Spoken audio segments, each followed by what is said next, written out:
This week's guest is Daniel Becker. Looking back on the life that you're leaving, let it rest in a hole in the ground.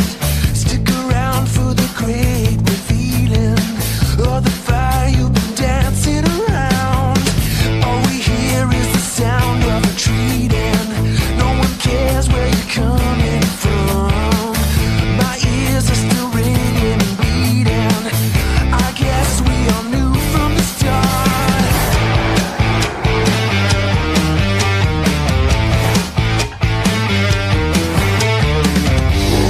These are the days my heart goes numb. You know, one of these days will be the one. You're looking for answers. What a disaster. These are the days my heart goes numb. My heart goes numb.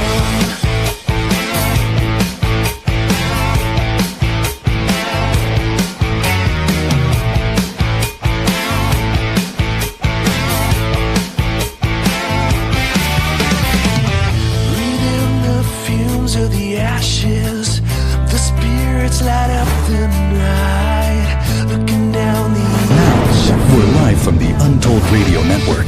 It's Untold Radio AM with Monster Quest producer, host Doug Hajicek, and co-host Jeff Perrella Jr. Untold Radio AM is going live right now.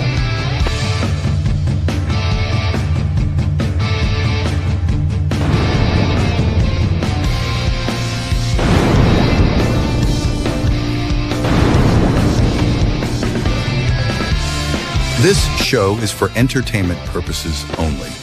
Yep, that's the ticket. Now here are your Untold Radio AM hosts, Doug Hajicek and Jeff Perrella Jr.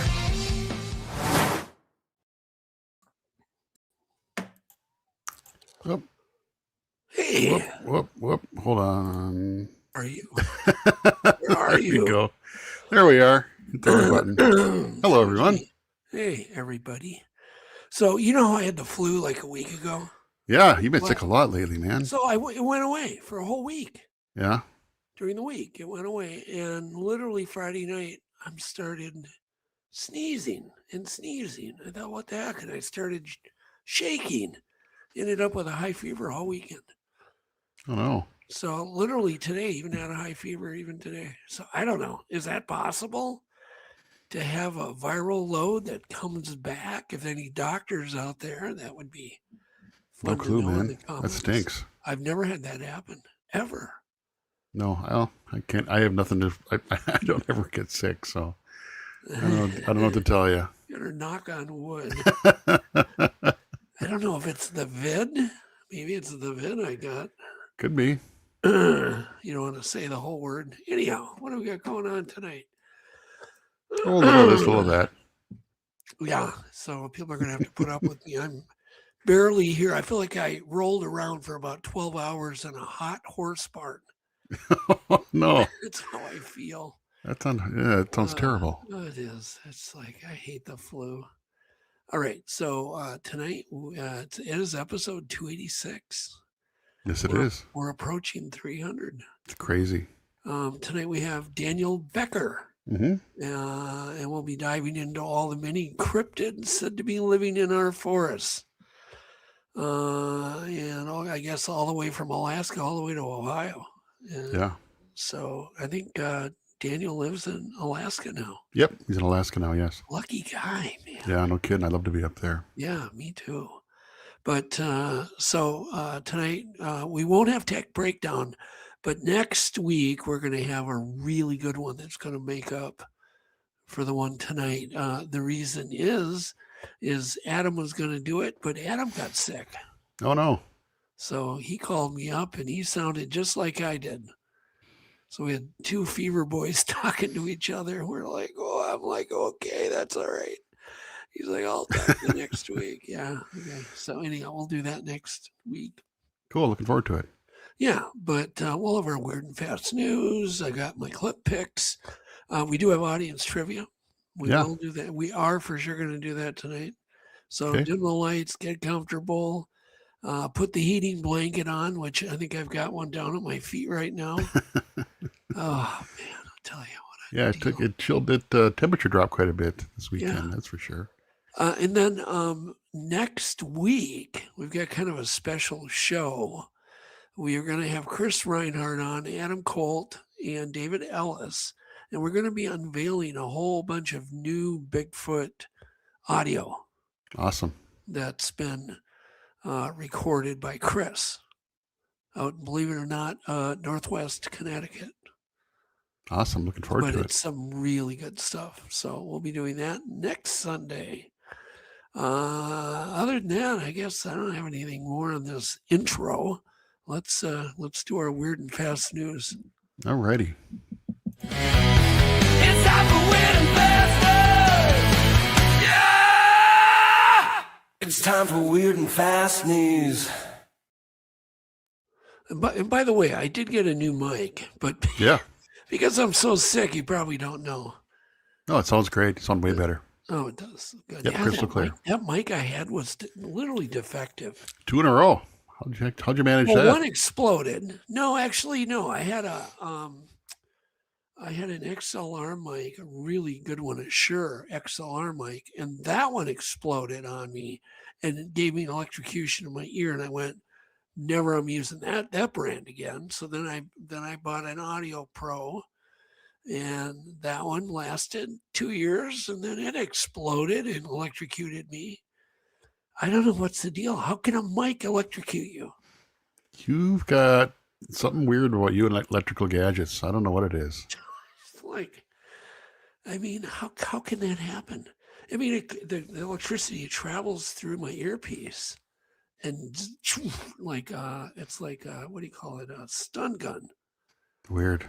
That just zaps you. But I know it's real because it melts the cord, and the mic, obviously won't work anymore. You've had more weird electrical gremlins than anybody I know. Well, that's good. Maybe. I don't know. I don't know what to tell you. Anyhow, hopefully tonight will be nice and smooth. All right, what do we got first? So we have a colossal cave crab discovery that apparently has shocked scientists. I wonder what they taste like, Jeff. What do you think? I like crab. Cave crab? I think that would be any good. All right. Hang on a second. I gotta get there we go. In a surprising announcement out of New Zealand, researchers discovered the remains of a giant ancient crab species with enormous claws, among the largest ever found. This crustacean, preserved in a fossil deposits deep in a cave system, had limbs far larger than those of modern crabs. How big do you think they were, Jeff? I don't know. I've seen some big crabs. No, but this is an ancient cave crab. How big do you think they were? Who knows? Well, Did it say how big they are? No, the article doesn't say. Oh, well. So I'm just thinking clickbait. It says the find is stirring excitement. Not with me. Clearly. Yeah, because it offers a rare glimpse into prehistoric marine ecosystems and how gigantism may have evolved in crustaceans under an ancient environment conditions. Experts say studying these massive claws could reveal how these crabs fed, defended their territory, and moved. So there you go. Pretty cool. Apparently these existed before humans. And what That'd be terrifying if it was really that nowadays big. They would end up in the buffet. Giant crab claws. Yeah. All right. And then next we have, apparently they've discovered bonobos pretend to play. So they actually pretend play. And it rewrites, did I say rewrites? Rewrites what we know about imagination. So apparently monkeys use an imagination. In an eye-opening study, researchers found that a bonobo named Kanzi engaged in pretend play, acting as if imaginary objects were real and tracking them mentally, a trait once thought unique only to humans. But during experiments resembling a tea party, Kanzi responded to invisible objects as though they existed, suggesting great apes may possess a form of symbiotic thought previously denied. So there you go. That's amazing. That's a real picture right there too. An actual photograph. That is an actual photograph of Kanzi. That is pretty amazing, though. Yeah, I couldn't imagine a monkey pretending. I guess you don't think about it, right? Yeah, that takes a lot of cognitive ability. That's pretty impressive. Yeah. So there you go. Now you know monkeys pretend, That's which amazing. might mean Bigfoot pretends, which Right. could add clues to their very bizarre humor that they show us. For sure. That's interesting. Yeah. So, all right, next. This is probably what I got right now. A giant virus discovery offers clues to life's origins. Again, it's an actual photograph. That's an actual photograph of the virus that came from a swab of my cheek, right there. Yuck. Scientists in Japan have uncovered a giant virus that could change how we think about the origin of complex life forms. This is named it's the Yukaku virus. Yushiku virus? Yeah, thanks, Jeff. Good. That's much better. Say it again. One more time. Yushiku virus? That's Yeah, that's my guess. good. You're good at pronouncing names. I read a lot. This enormous virus that Doug has infects amoebas and contains genetic features that hint at links between simple viral entities and building blocks of multicellular organisms, suggesting viruses may have played more of a central role in early evolution than previously believed. The Wow. unusual virus has baffled researchers and me, Doug, because of its size and gene complexity that blurs the lines between viral and cellular life form. Boy, they must have been big. That's crazy. A virus to be as large as a cell almost. That's Look huge. at that actual photo of it. That is huge if that's the case. Yeah. See the amoeba there? Yeah. See how it's shooting electricity into the It's an actual amoeba? picture. That should be I could make a movie out of that. Yeah. Amazing. Yeah, that is cool. See, it's got a little machine gun there. Oh my God. Interesting. All right. Anyhow, moving on. Yeah. That's how I feel right now. Just like that? Yeah. I feel exactly like that. Ugh. Ancient evolutionary weirdness. Fossil revealed a four-eyed ancestor. So apparently this is our ancestor. Paleontologists studying 500 million-year-old fossils in China have identified the earliest protovertebrates with four eyes, a bizarre adaptation thought to help avoid predators in prehistoric oceans. The skulls include an unusual eye sockets and highly mobile tongue structure. Yeah, that looks pretty highly mobile, doesn't it, Jeff? Heck. Yeah, that's disgusting. Can you imagine waking up and seeing that thing in your bed? No. Sitting on your Ugh.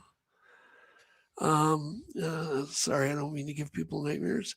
These fossils provide a rare look into an experimental phase of evolution where strange features appeared and they disappeared and often were refined over millions of years. So there you go. Yuck. Part of the tree of life. Yeah. The tree of life. Moving on. Let's see here. Moving on. Sahara expedition uncovers a new giant dinosaur species. And you can see that actual picture there. Yeah, they just discovered one. That's amazing. Yeah, there it is. It's just hovering over the guy digging for its bones. Paleontologists announced the discovery of previously unknown Spinosaurus species deep in the Sahara Desert, named Spinosaurus. Go ahead and say the last name. Mirabilis? Yeah, that's really good, Jeff. I'm gonna put a star. It's a in your guess. chart. I don't know. I'm guessing. No, it's good. That's good. It's more than I could do. A massive theropod, roughly the size of T-Rex, that lived 95 million years ago. says the international team uncovered the astonishing fossil during an expedition in Niger. Apparently they found a tooth. So turning a tooth found decades earlier into a full skeleton. So they have the full skeleton, and it's got this unique crest. That's really cool.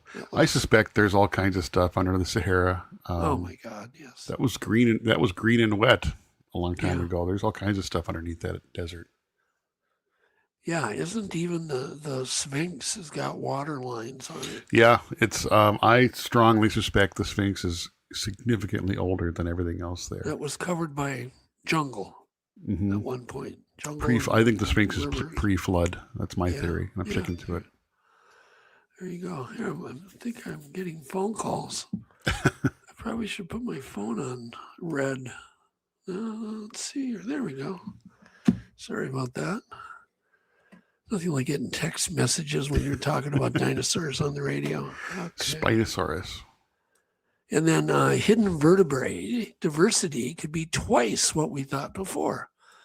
Now, of course, this is because they're drilling down the DNA further and further and going what they thought was one species was really now two different animals.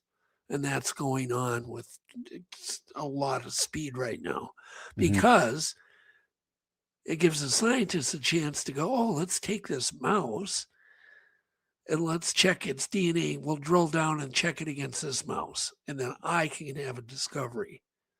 So I think that's what's motivating it. Sure, that makes sense. But are they really real, new species? I don't know. What do you think about that? Well, like we always say, I think the amount of stuff that we don't know is staggering. Who knows? I don't know. It's folly to think that we know it all about any subject at all. It says new research suggests that a number of vertebrate species on Earth could nearly double the previous estimates, thanks to cryptic species, were animals that look identical to known species but are genetically distinct. Biologists say many creatures currently grouped under one species may actually hide multiple species branches. So there you go. And I'll wrap it up with they think there's about 66,000 vertebrates that we know about now, and they think that will double.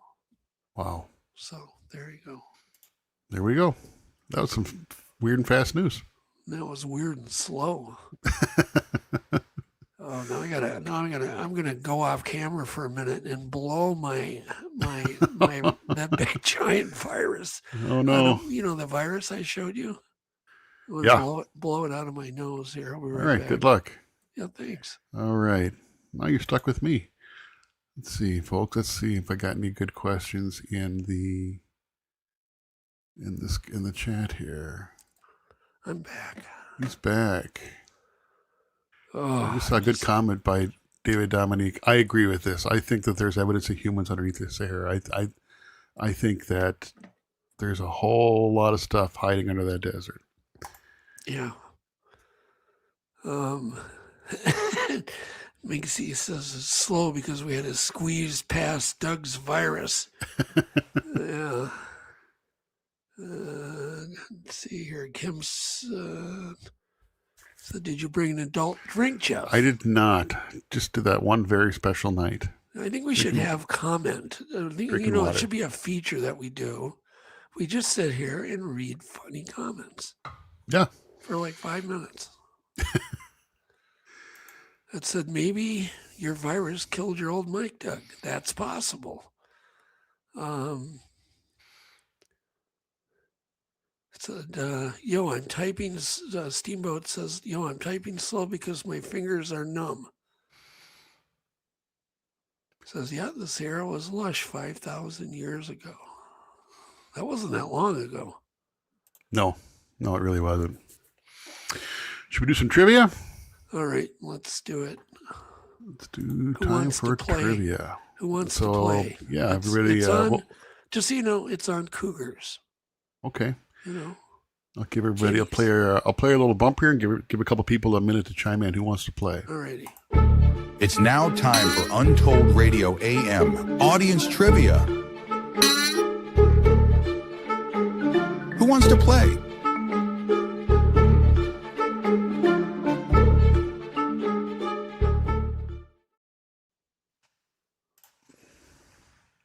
Look at that. That's official. Fancy pants. Yeah, that is fancy. All right. So who do we have volunteering? I'm letting you do all the scoring. I'm letting you. Well, you're going to let me do all the scoring. Thanks. Yeah, I'm letting you. And I'm going to let you pick two people because I can't do it. And this is not a contest. And I won't be sending anything free, but I might ship something free. Gotcha. But I won't be. So Minnesota Bigfoot Research, I'm not sure who that is. You need to know who that is? I'm sure it's somebody we know. That's probably Abe. Could be.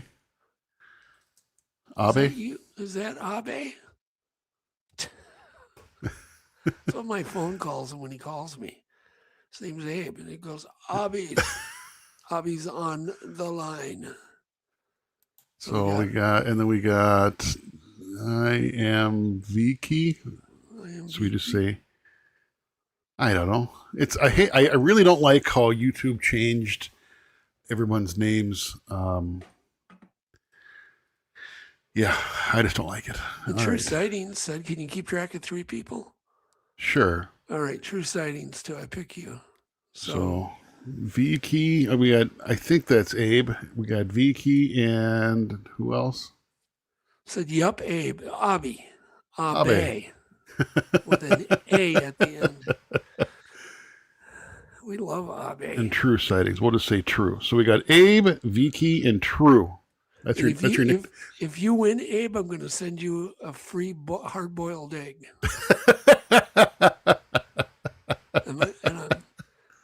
It's not a contest. Yeah, it's not a contest, but you might win a free hard-boiled egg. And boy, it'll be really hard and really boiled. Oh, that is hilarious. I just think of that, shipping a hard-boiled egg.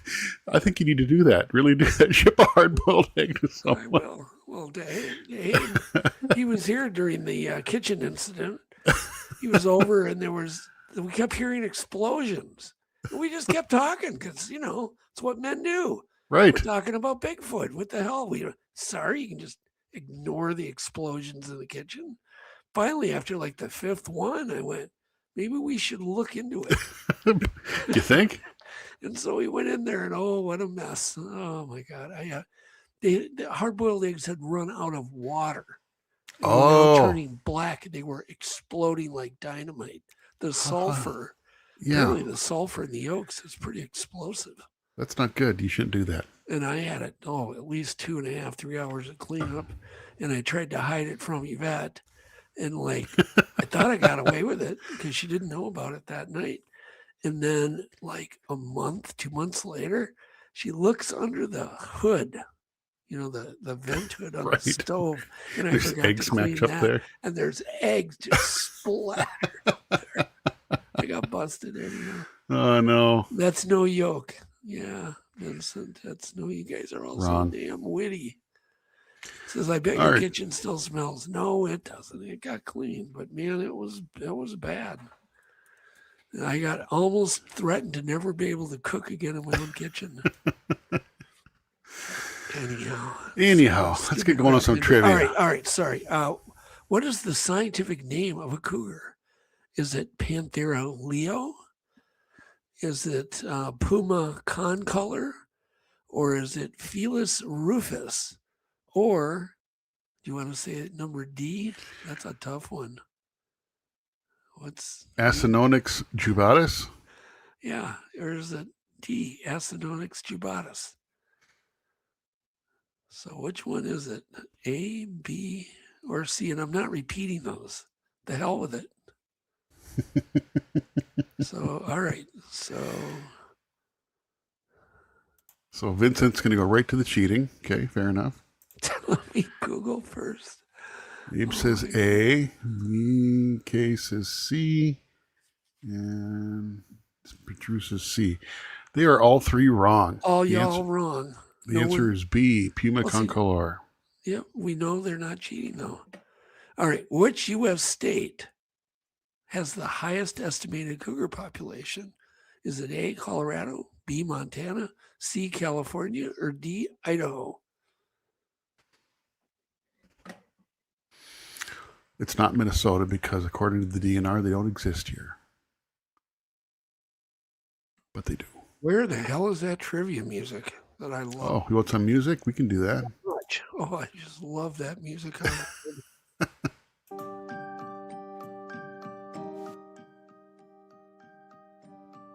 There we go. Okay, VK says Colorado. You know who has the worst music on hold are doctors. I guess I didn't notice that. Oh my God. Let's see here. So what have we got for answers here? VK says D. True says D. What does Abe say? It's up to you, Abe. What do you say? No cheating. If you cheat, you go straight to you know where. You'll be disqualified from ever playing Not a Contest. It's not a contest. Nope, Come on, not a Abe. contest. You're going to time out here pretty quick. He's timed out. Jink. All right. Time's on. So who got it? None of them. The answer is California, which I would not have guessed that. All right. So we're tied at 0. Tied at 0. That's a good place to be. How many different common names does the cougar have worldwide? A, about 5. B, about 15. C, about 40. D, over 100. How many different common names? This could be a trick question. Common names does a cougar have worldwide? A, 5. B, 15. C, 40. Or D, 100. I know Daniel in the back room knows that answer. Abe says 5. True says B. Kenny says D. Who else are you relating on? VK.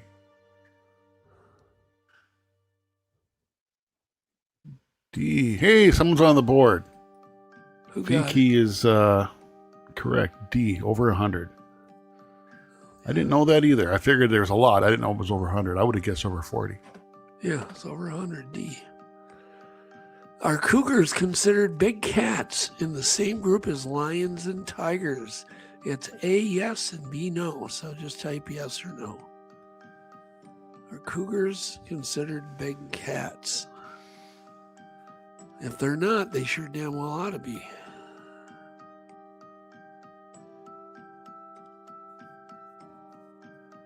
Octopus with no friends says D. Vincent says, oh man, 0 for 2. Abe says yes. Yes. Abe says yes. And what are the other two? Waiting on True and V. Let's see here. Abe wants that hard-boiled egg really bad. Don't you, Abe? Admit it. True says yes. So we're just waiting on V Key. We're waiting on V Key to give an answer.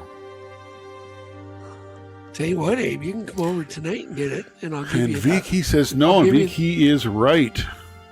So don't you think Abe should come over personally tonight and get that hard-boiled egg? I And think you he should. can, and he I can think you get should that mail big him. virus passed No, off you should to mail him. I can rub some virus on there for him.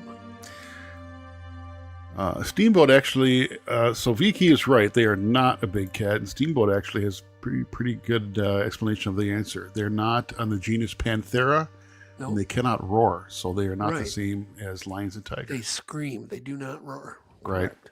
They scream kind of like bobcats. It is an unsettling sound, to say the least. And there goes that question. He ruined our one of our questions. What sound do cougars make instead of roaring? So that question's ruined. Skip They that scream. one. You ruined it. Yeah, I ruined it. Well, It's all right. he pre-ruined it, and I totally ruined it. It's called the pre-F.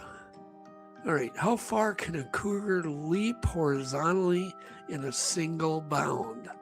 Is it 10 feet, A, 20 feet, B, 30 to 40 feet, C, or 60 feet, D? How far can a cougar leap horizontally in a single bound, like when leaping over a creek?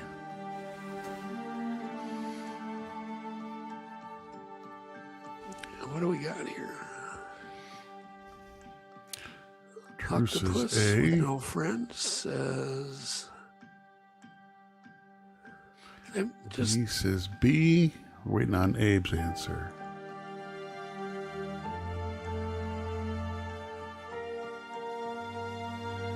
Abe needs faster internet.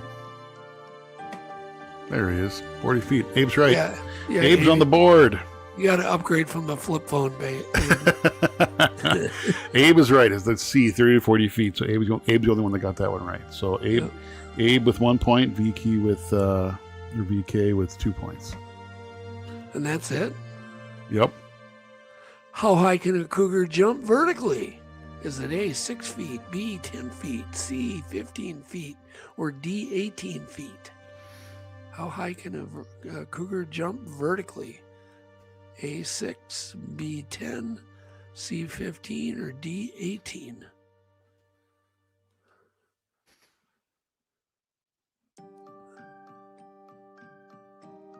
Finding the trackway said B. Truce is A. Steamboat says This is C. B. True Sighting says A. Kenny Hess says C. Vincent Abe says with the right C. answer again. D, 18 feet. Oh, Abe, you're on fire, man. yeah, he's going to get that hard-boiled egg covered with virus. Viral load. I love it. Yeah, we'll mail it FedEx. Yeah, under ice. A hard-boiled egg in the mail. Yeah. Oh man, you better hope you don't win, Abe. Okay. Anyhow, what are we gonna send? It's not a contest. Not a contest. So I don't know. what should we send? We haven't done it in a while. No. What should we send? How about a one of our softcover books? Sure. How about a softcover book? There are lots of good ones, that's for sure. All right. Moving on. Minxie says we need to grab a biohazard sticker for that egg. Yeah. Absolutely. Vincent said he's the man flipping the coin. He says 50-50. He's still got all of them wrong. Okay. All right. And you gave the answer, right?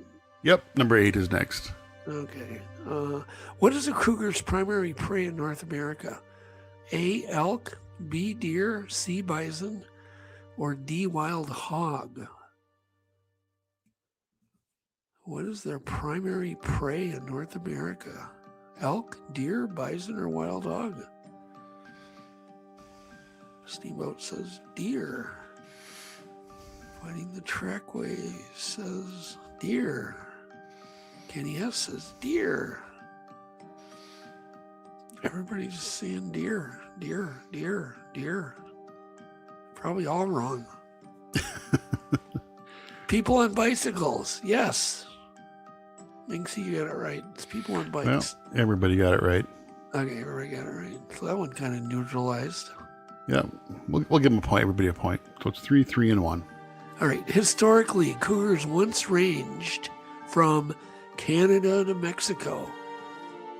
A, or Alaska to South America. B, or Florida to California. C, or D, only the Western U.S. So A is Canada to Mexico, B is Alaska to South America, and C is Florida to California, and D only the western U.S.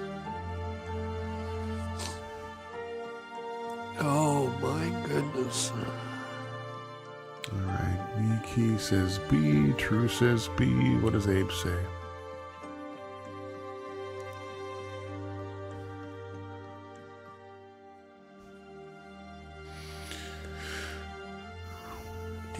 We're gonna cut you off, Abe, if you don't quit Googling. Abe says B, and they're all right. The answer is B, Alaska to South America. How about So Abe? a point for everybody. How about Abe? He answered. He said B. He did? Oh, there he is. I see. I lost track. He wants that hard-boiled egg so bad. How long do cougar kittens typically stay with their mother? Is it A, 3 months, B, 6 months, C, 1 year, or D, up to 2 years? How long do cougar kittens typically stay with their mothers? A, 3 months, B, 6 months, C, 1 year, or D, up to 2 years?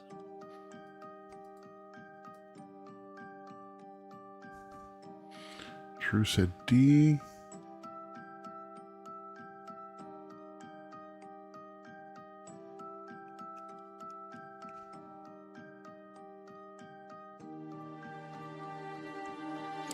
Abe said D.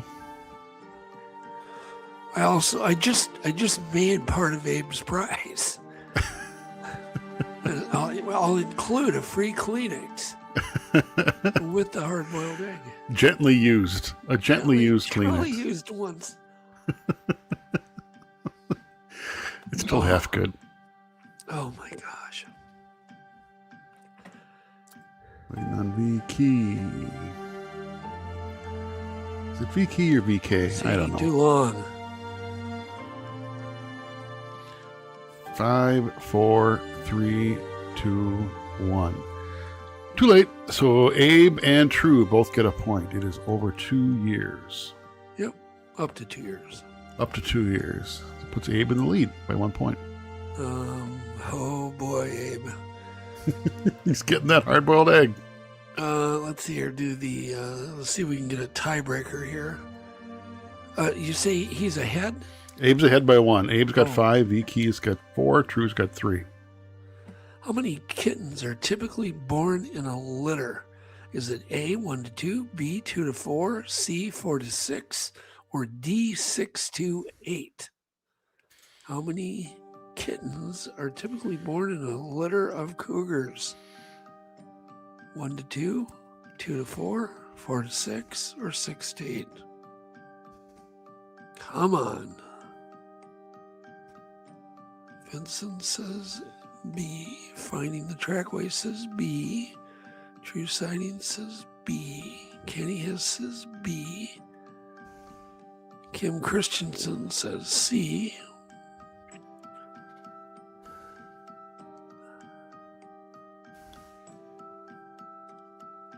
Eric Sorensen says 2 to 4. By the way, I think that's who I caught my second flu from. Looks like everyone's right again. It's B, 2 to 4. So everyone gets a point. Everybody gets a point? Okay. So Abe is still in the lead by 1 point. God dang it. I wish he wasn't. Not a in the contest. lead. Darn it, Abe. I don't want you in the lead. It's kind of harsh. True or false? Cougars prefer to avoid humans in attack. Let's see. That's it. That's all I got. Oh, Okay. there's a couple of hard ones. Hold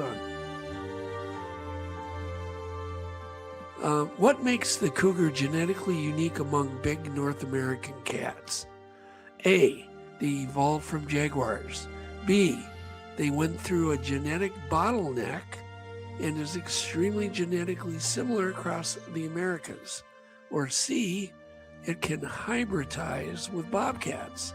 Or D, it shares DNA more closely with lions and leopards. So which one? And I'm not repeating them. right? We can't repeat those. That's the whole idea.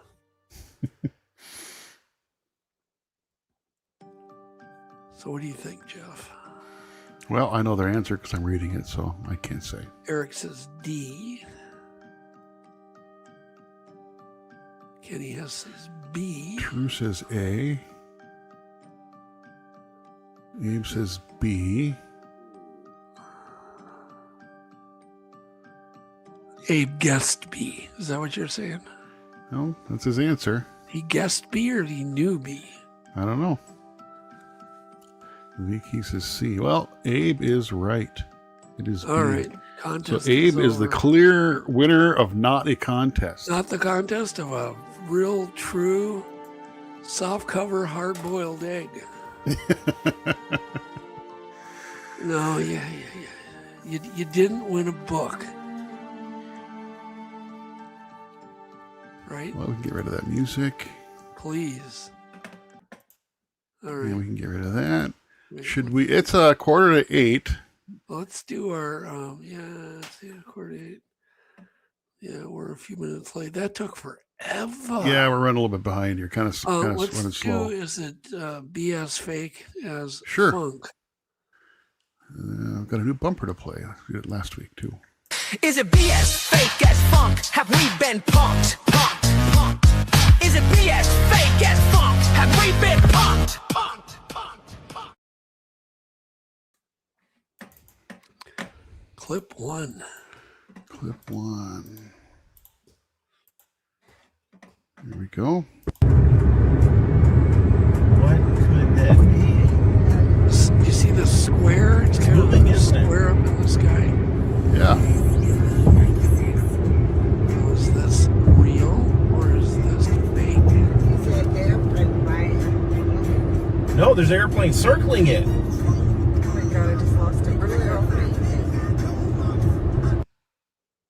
What do you think?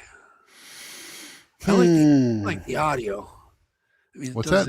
I like the audio. Sounds real. The audio, Yeah. but I don't know. I don't know. Yeah. Definitely a strange one. Put your answers in the comments. If you're in chat, put them in the comments. What you think? Clip 2. Is this BS fake as funk or is it real? It's like a 3D thing. I can get my... Here it is. Look at this. That's weird. So it's obviously some kind So of weird. contrail. Does that look weird the way the shadow is, Jeff? It's like 3D.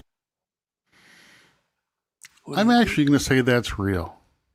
It's certainly interesting, isn't it? That's my guess. It just looks like a really odd... The sun would have to bounce down from the bottom. It would have to be coming from the bottom up.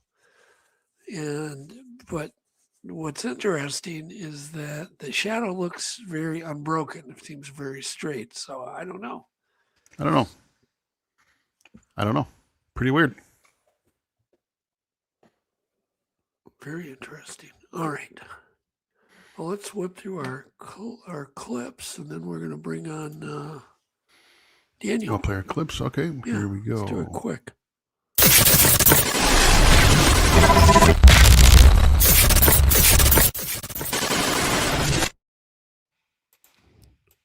Now, clip 1, whether it's real or an AI depiction of reality, I have seen pictures of volcanoes from from space, and they do blow a huge amount of smoke. And then I think about it, go and play it.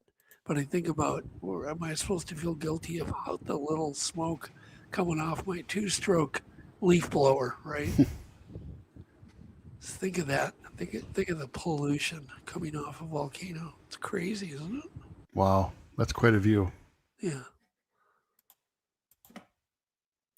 One volcano can wipe out a lot of pollution control, that's for sure. All right, clip 2. Clip 2, the sound is good. This is an AI rendition of Jupiter, but it's to show how big it is. And the very interesting storm the hurricane and the eye on Jupiter is fascinating. Yeah, it is. Go ahead and play it. This planet is so big, it could swallow Earth whole. Jupiter is the largest planet in our solar system. Jupiter is more massive than all other planets combined. Its gravity is so powerful, it protects Earth from deadly space objects. Jupiter is massive. I think Jupiter is actually kind of possibly a failed sun, bordering on big enough to be a star. Yeah, it's crazy. All right, clip 3. Sound is good.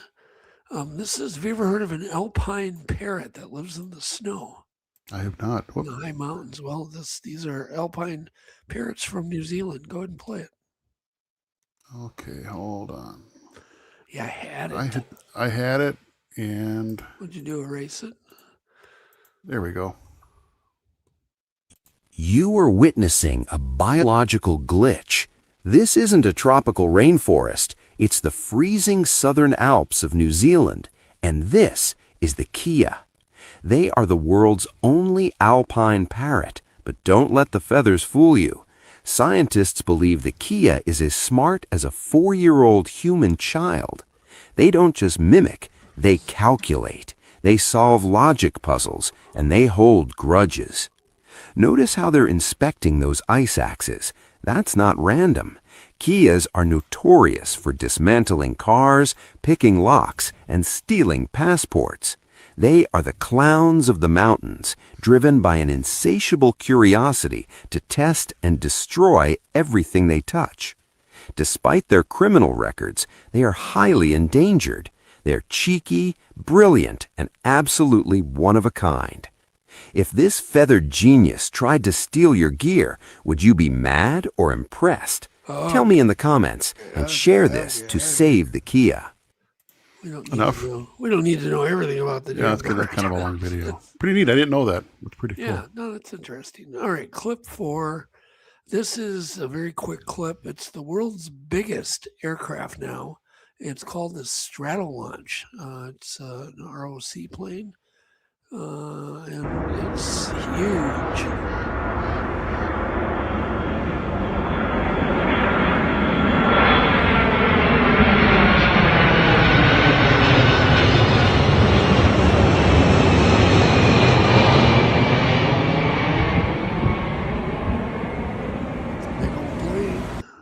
Where'd you even land something like that? A wide runway. I guess. Clip 5. Sound is good. This is a great use of AI. It's ancient versus modern animals. I think it's fun. You can turn the sound off. A little too much sound. Yeah, we don't need it. Boy, AI is crazy. Yeah, it is. But that gives you an idea of how big mastodons were and some of these relatives to the rhinoceros. Look at the feet. Oh, by the way, I saw a wild emu that got loose the other Really? day on the side of the road. That was a sight. I can imagine. I've never seen one. Yeah. There's an emu farm right by there. Oh, I think it was an escapee. It's an ancient deer. Sloth. It's my favorite animal in the whole world, the saber-toothed tiger. that is a fascinating animal. Yeah, it's cool, man. Yeah, very cool. All right. Clip 6 is Clip 6 didn't come through, so we're going to skip to clip 7. Okay. Clip 7, sound is good. These are on our ear rocks or ear crystals that nobody really knows about. Very few people do. So if you're suffering with vertigo or dizziness, go into one of these balance centers and they go in and they realign your crystals. Go ahead and watch. Deep in your inner ear, these stones keep you standing on your feet. They're called otoconia, and they are literally stones, not cells, but microscopic crystals of calcium carbonate. Resting inside the utricle and saccule, They sit atop a soft, gelatinous membrane like a field of stars. When you tilt your head or take a step, gravity pulls on them. They shift, they glide, and that movement bends tiny hair cells beneath. Instantly, signals fire to your brain, mapping balance and direction. Up, down, forward. Without these... That's enough. But we have actually the International Balance Center that deals with these crystals right here in my hometown. Mm-hmm. Yeah, it's a big Yeah, you had to get place. that done recently, didn't you? Yeah, I literally bent over the wrong way, like to get something out of a real low cupboard. And when you get older, they get looser, and knocked a patch of them loose. And so they put you through this procedure. I can't remember the name of the procedure to get them back in place. And then you feel great again. You don't have that, that woozy, like you're on a ship feeling. Right. So don't hesitate if you're suffering. It's a painless procedure. So let's see. Number 8 is so next. Minxie says my mom had to get hers reset once. Yeah. Okay. Where are we at? 8. 9. 8. Oh, You yeah, skipped 8. Yeah, the scallops are amazing. I love to eat Scallops have hundreds of eyes. They are marine bivalve mollusks, ocean animals with 2 hinged shells that live on the seafloor and feed by filtering tiny particles from the water. Lining the edge of their mantle are up to 100 tiny bright blue eyes that look like glowing beads. These eyes don't work like ours. Instead of lenses, they use mirror-like crystals to reflect light, letting scallops detect movement and sudden shadows. They can't see sharp images, but they can tell when something dangerous is nearby. All right. So just so you know, next time you eat the scallops, you're eating a lot of little eyes. I love scallops. No, thanks. Do you like scallops? I love scallops. Oh, well, you're probably eating a million eyes. Probably. I'm over it. All right. They Next taste too is good. we're almost done with clips. A snow geese storm. Definitely bring an umbrella. This is insane.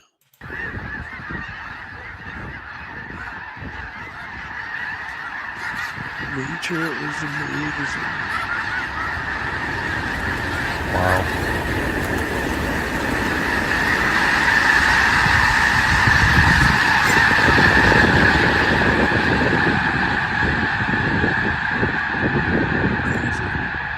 That's amazing. It really is.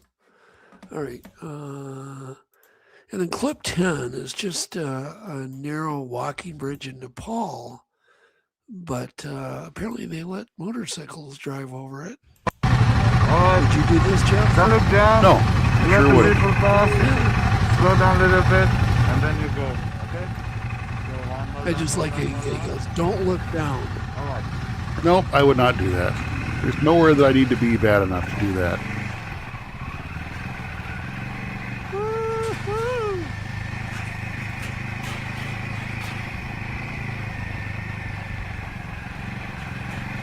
don't know. I think I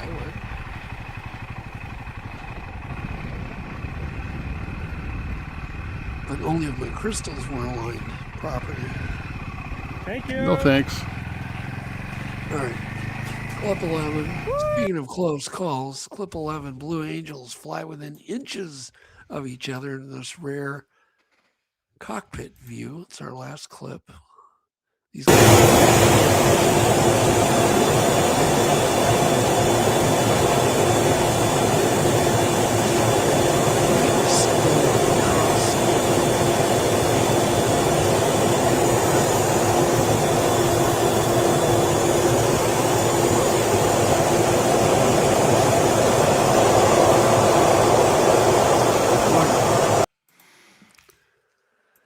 Those folks got guts. Oh, Guys, and there's a gal now that too. They takes got guts. Holy smokes. That really takes guts. All right, Daniel Becker. Originally, Daniel's from Newark, Ohio. He's now based in Anchorage, Alaska.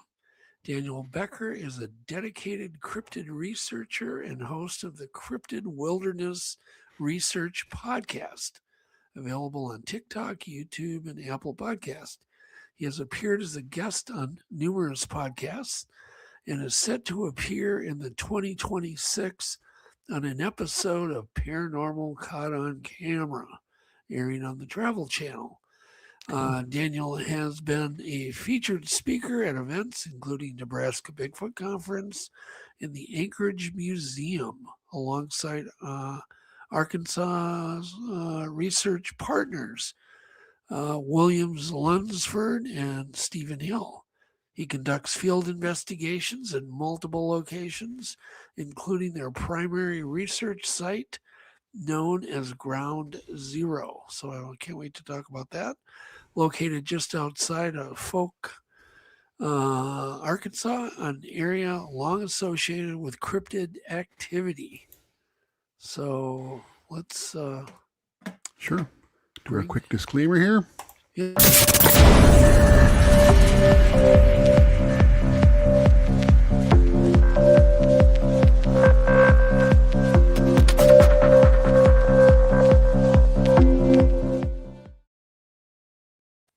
All right. And I'm here. There he is. Somewhere. All right. And welcome, Daniel. Hi, Daniel. Hi, guys. Thank you for having me. Happy to have you here. Thanks for coming. So, how in the hell did you end up in Alaska? Oh, kind of a long story. So after Ohio, I ended up in Detroit and going to school there, and then Boston after that, and then to Alaska, and I've been up here over 20 years. Oh, you have been up there that long? Oh, yeah. Lucky guy. To get out, I would imagine you don't have to go far to get in the wilderness in Alaska. No, not at all. I live in Anchorage, but you can literally go 5 minutes outside the city and turn in a direction and go thousands of miles without encountering anyone. Well, where the hell does the Bigfoot issue lie in Alaska? Because I hear so many mixed, people say, oh, it's too cold up there. It's too this, too that. And I'm like, Alaska is so amazingly huge and wild that I would think it's prime, big time prime habitat. But that most sightings go unreported. What do you think? As we know, modern documentation began back in the mid 20th century, but sightings have been going on in Alaska for hundreds of years. Yeah. The indigenous people of the state of Alaska they all have different names for Bigfoot. The most common term that's used up here is hairy man, and that's the one that people recognize statewide. But I thought that too, but I've learned as I've been doing this field research is that places that I thought could never have cryptid activity, I end up finding out I'm wrong. Yeah. And Alaska, I always tell people, if it can support large animals such as bears and moose, then it could definitely support a large cryptid. Yeah. Do you think there's kind of a vacuum though of people reporting sightings there? Because obviously there's even a big native population, and up there people don't have any time for bullshit. So if they see a Bigfoot or hairy man, chances are they're going to kind of keep it to themselves. Am I wrong there? I believe that up here, its sightings are definitely underreported. I've noticed that since I'm going back and forth from Arkansas to back up here, I've noticed that down south, people have seemed more open to talking about it, but up here, not as much.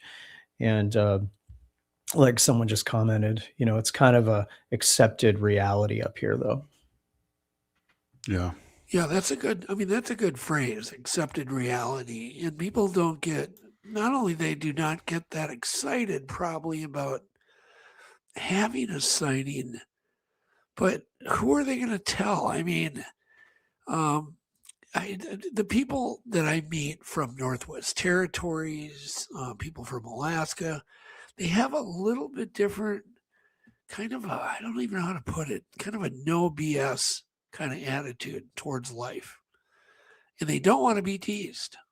That would really, it would injure them almost to the point, because their integrity up there is so important. I mean, your survival, it just depends on integrity up in Alaska. And they just, weird stuff, most times they don't want to say anything. It's kind of that way with like bush pilots, which I know have a lot of sightings of these things. To get one to open up is about damn near impossible. Have you had any luck with, the locals and getting to know people and some of the natives? I mean, what luck have you had up there? Well, one of the things that I do when I'm out doing research is I put the podcast logo on the side of my vehicle. And the reason I do that is to hopefully generate conversation with someone. I'll give an example. I was in a parking lot recently waiting to go into this office building, and an Alaska Native gentleman who happens to work in that office came out, and he saw the podcast logo on the side of the truck, and he walked up to me and he said, "Are you serious about this?" And I said, "I'm absolutely serious." And he said, "Well, let me tell you what happened to me."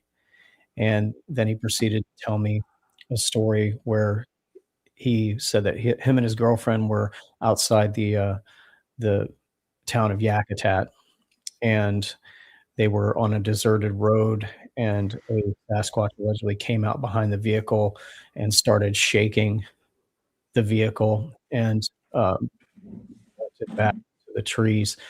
And he said that he has never been so scared in his life, and that his girlfriend refuses to go back there. So that, believe it or not, that auto magnet on the side of the vehicle has generated conversation. I was at a stoplight in Anchorage once, and this couple yelled to me from the next vehicle, and they said, "Have you heard about any Dogman sightings?" And I told them I hadn't heard of any Dogman sightings up here, and then they said, "Well, have you heard of any Dogman sightings in Michigan?" And I said, "Well, absolutely, I have heard of Michigan. Unfortunately, you're at a red light, you didn't get to continue the conversation, but that auto magnet has generated some interesting conversation." And when I was speaking at the Anchorage Museum, I had the opportunity to meet some other Alaska researchers, and there's not many of us up here, and a large area with very few researchers. Yeah. How did you get interested in the topic, Daniel? What got you all going on this? Well, like so many others, and I'm sure you guys have heard this story a million times. It all goes back to In Search Of. It all goes back to Leonard Nimoy and In Search Of. And so when I was a kid in Newark, Ohio, I had seen In Search Of, and I saw that Patterson Gimlin film, and I thought to myself, wow, I was just completely blown away by it. And so I thought, well, I'm gonna ask my grandma about it, because grandma always has good stories, right? So I went to my grandmother and I said, is Bigfoot real? And she was originally from Kentucky, and she started to tell me a story about her family that lived way back in the holler. And she said there was a Bigfoot that was back there that used to steal vegetables out of people's fields. And so she told me that story. And once grandma tells you a story, you're hooked. So that's where I really got established in this interest in cryptids. Interesting. So, okay. So you've been up in Alaska for 20 years. Has anybody ever asked you how many you think Bigfoots live, that would live in Alaska, in the entire state? Have you ever thought about that? I know it's a tough question, and I know it's all just wild guesses, but what would be your guess? The first time I got asked that question was actually at the Nebraska Bigfoot Conference, where my partner William Lunsford and I were speaking. And obviously, it's with such a wide, state we have, so many hundreds and hundreds of miles.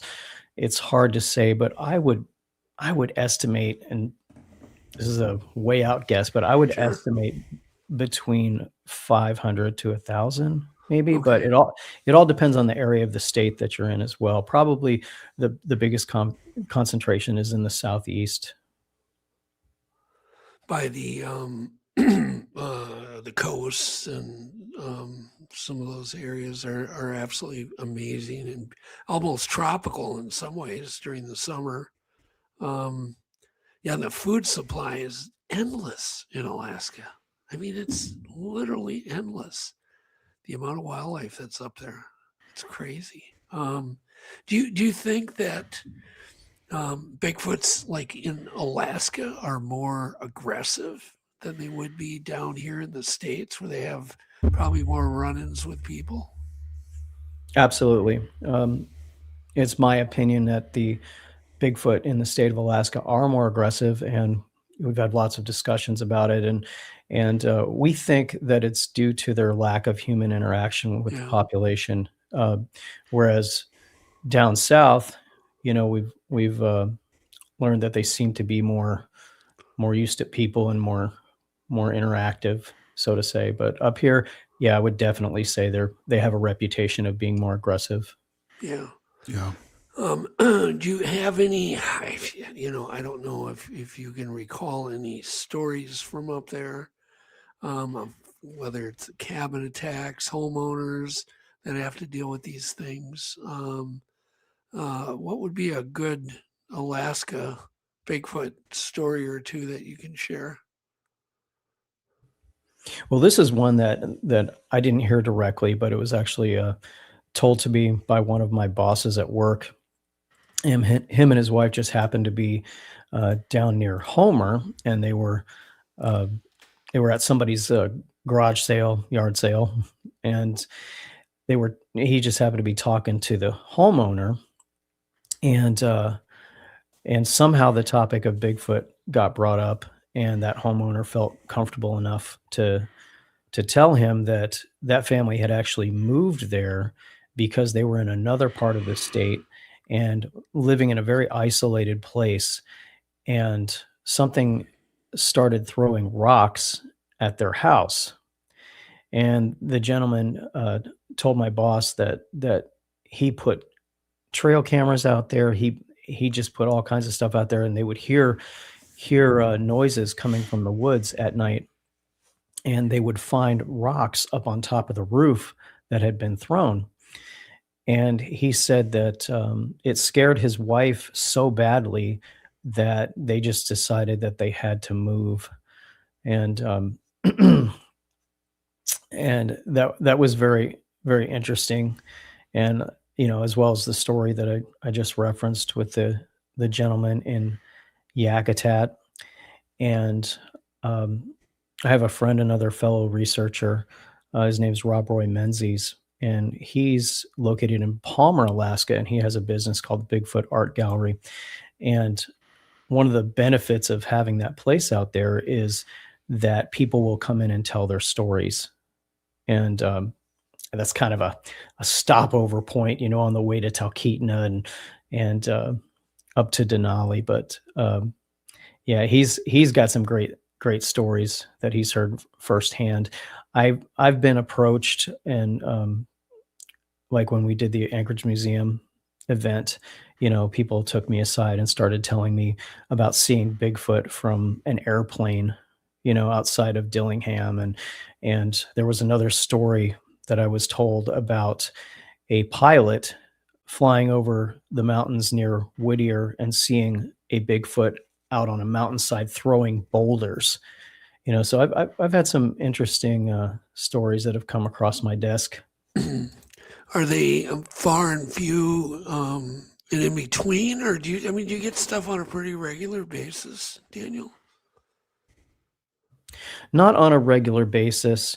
But certainly when I'm down south doing the research in Arkansas, and like I said, people seem to be more open to talking about it down there. Yeah. The attitude, and this is all just my opinion, but the attitude of Bigfoot up here, like especially with the indigenous population.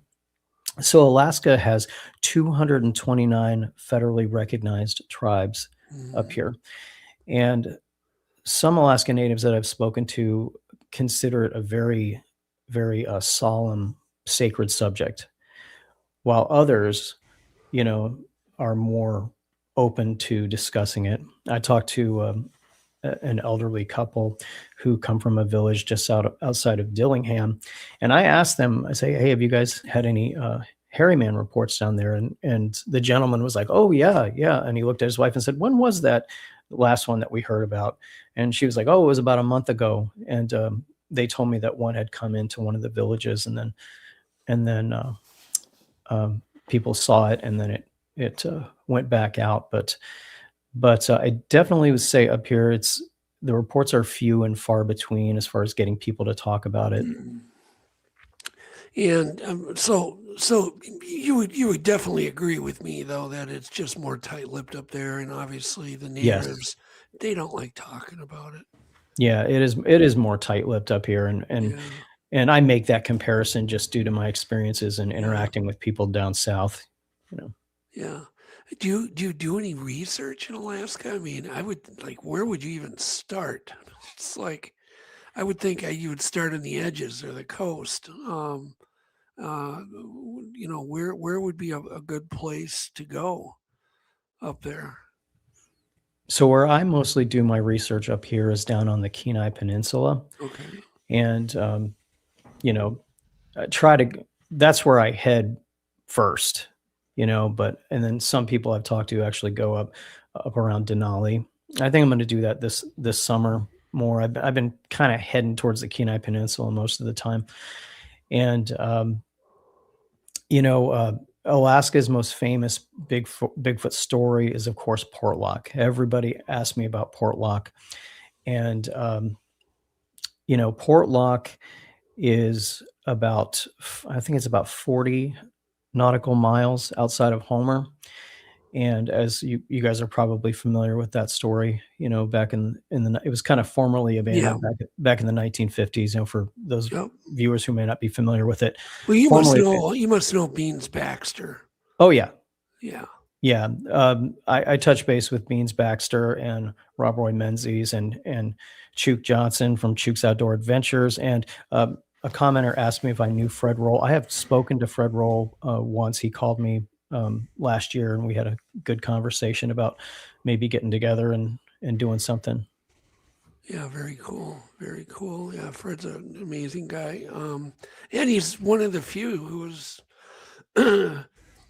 just one of probably 1 out of 1,000 people that's willing to talk about his experiences.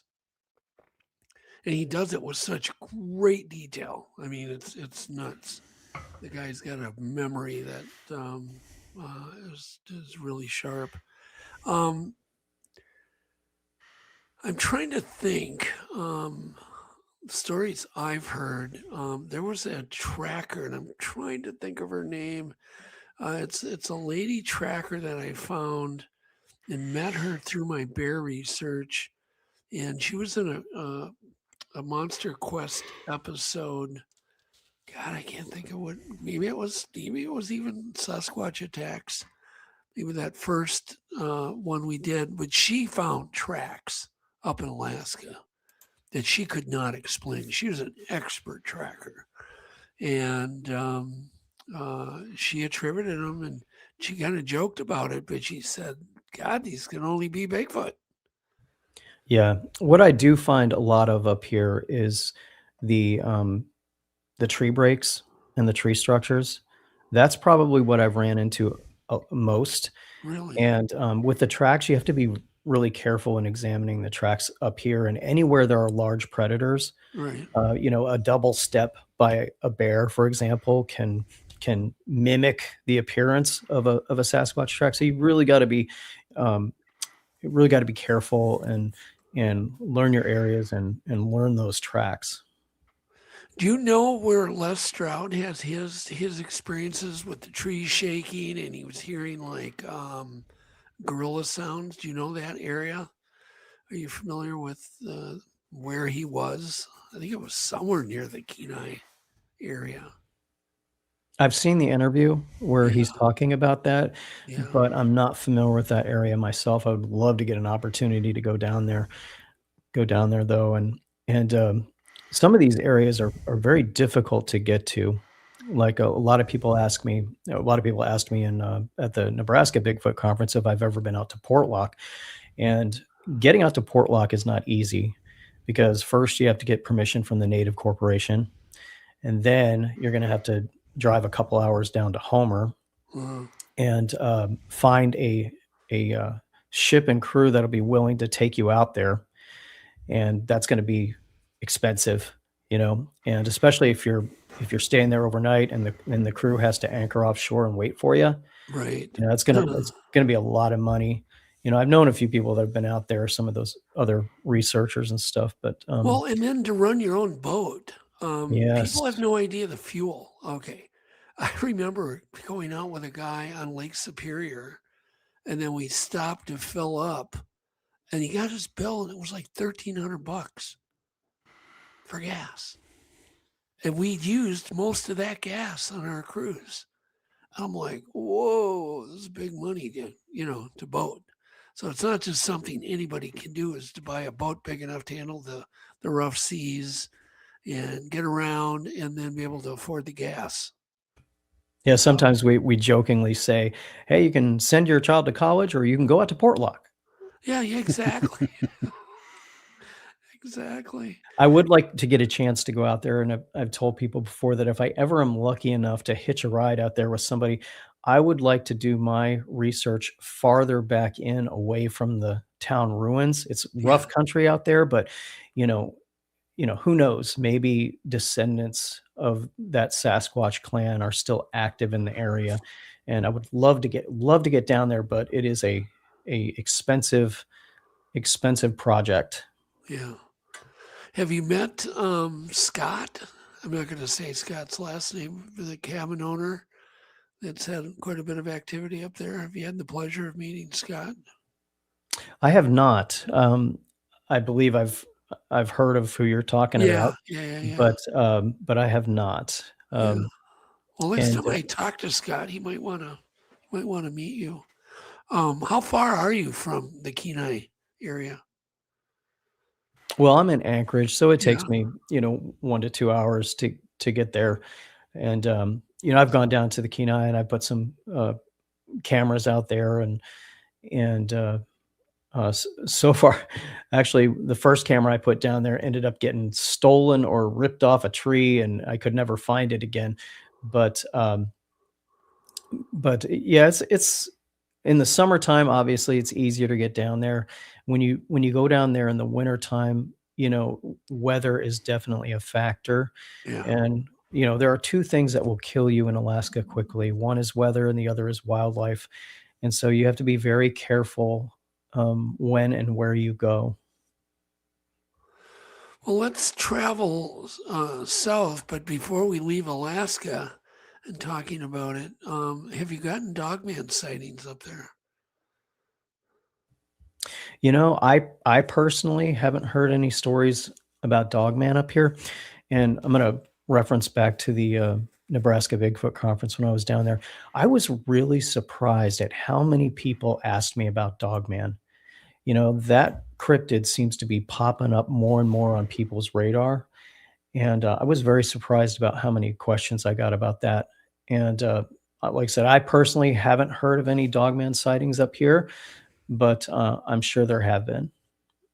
Yeah, I have not heard of any in Alaska personally, but who knows? We'll have to see.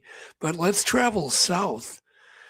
You do a lot of stuff in Arkansas. What do you know about that whole area, and what kind of experiences have you had or know of people having?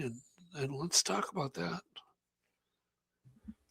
So when I really started getting into the active research up here in Alaska, I was having a hard time, finding people to connect with, and and some people that I did contact, weren't really interested in talking to me, and you're sometimes viewed with suspicion, so I wasn't having a lot of luck. So I was just doing the solo thing. And so I saw a podcast where a guy named William Lunsford was speaking, and I heard his story, and I was like, that guy just sounds so genuine. I'm going to reach out to him and ask him some questions. And so I reached out to William Lunsford, and him and I established a friendship. And he's like, why don't you come on down here and you can go out with us, and we'll show you our research area and teach you some things. And so I did. I ended up going down there to Arkansas, and William Lunsford and Stephen Hill took me out to their research areas. I've been down there multiple times now and out with them, and we all just established a partnership. And down in Arkansas, our main research area, we call it Ground Zero, and I refer to it also as the Amazon of America, because I realized really quickly that the forest down there is much different than the forest up here where I live. And literally down there, you can walk 5 minutes into those woods and vanish. And so that first, almost every time we go out there, you're almost guaranteed some type of activity. I mean, and I know you've heard this term before. It's charged. It's just like a charge. There's something special about that area that you can just feel it.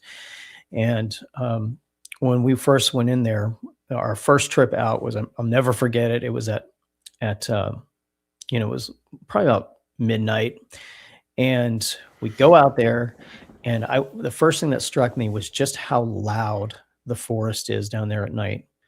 I mean, it is loud. And one of the first things they started teaching me was the sounds of the forest. Well, what is it loud from, Daniel? Oh my gosh, the insects for one. And you've got insects going, frogs, coyotes. I mean, you name it. I was just struck by how loud it was.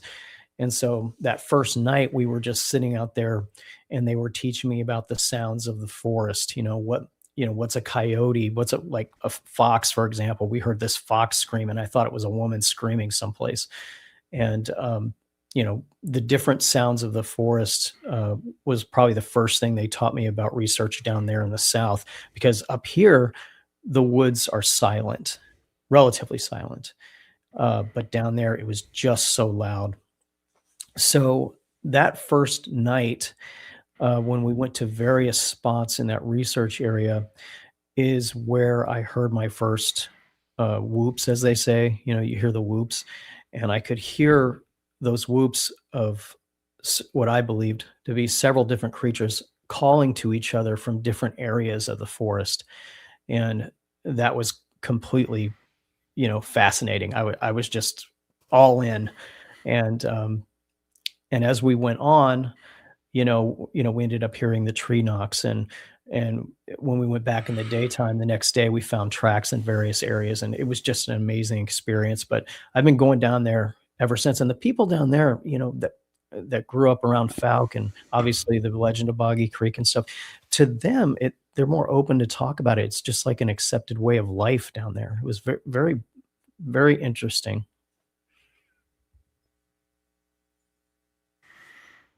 Your mic's off, Doug. Yeah, no, I'm aware. Not only is it off, I was trying to adjust my stand a bit. The mic was up too high. It's too low, too high, too low. I hate having a new mic. I want my old mic back. You sound pretty good now. Oh yeah, I'm sure it sounds fine. Other than me being sick with that giant virus that I'm going to give Abe. I'm gonna include it in the hard-boiled egg prize. Anyhow,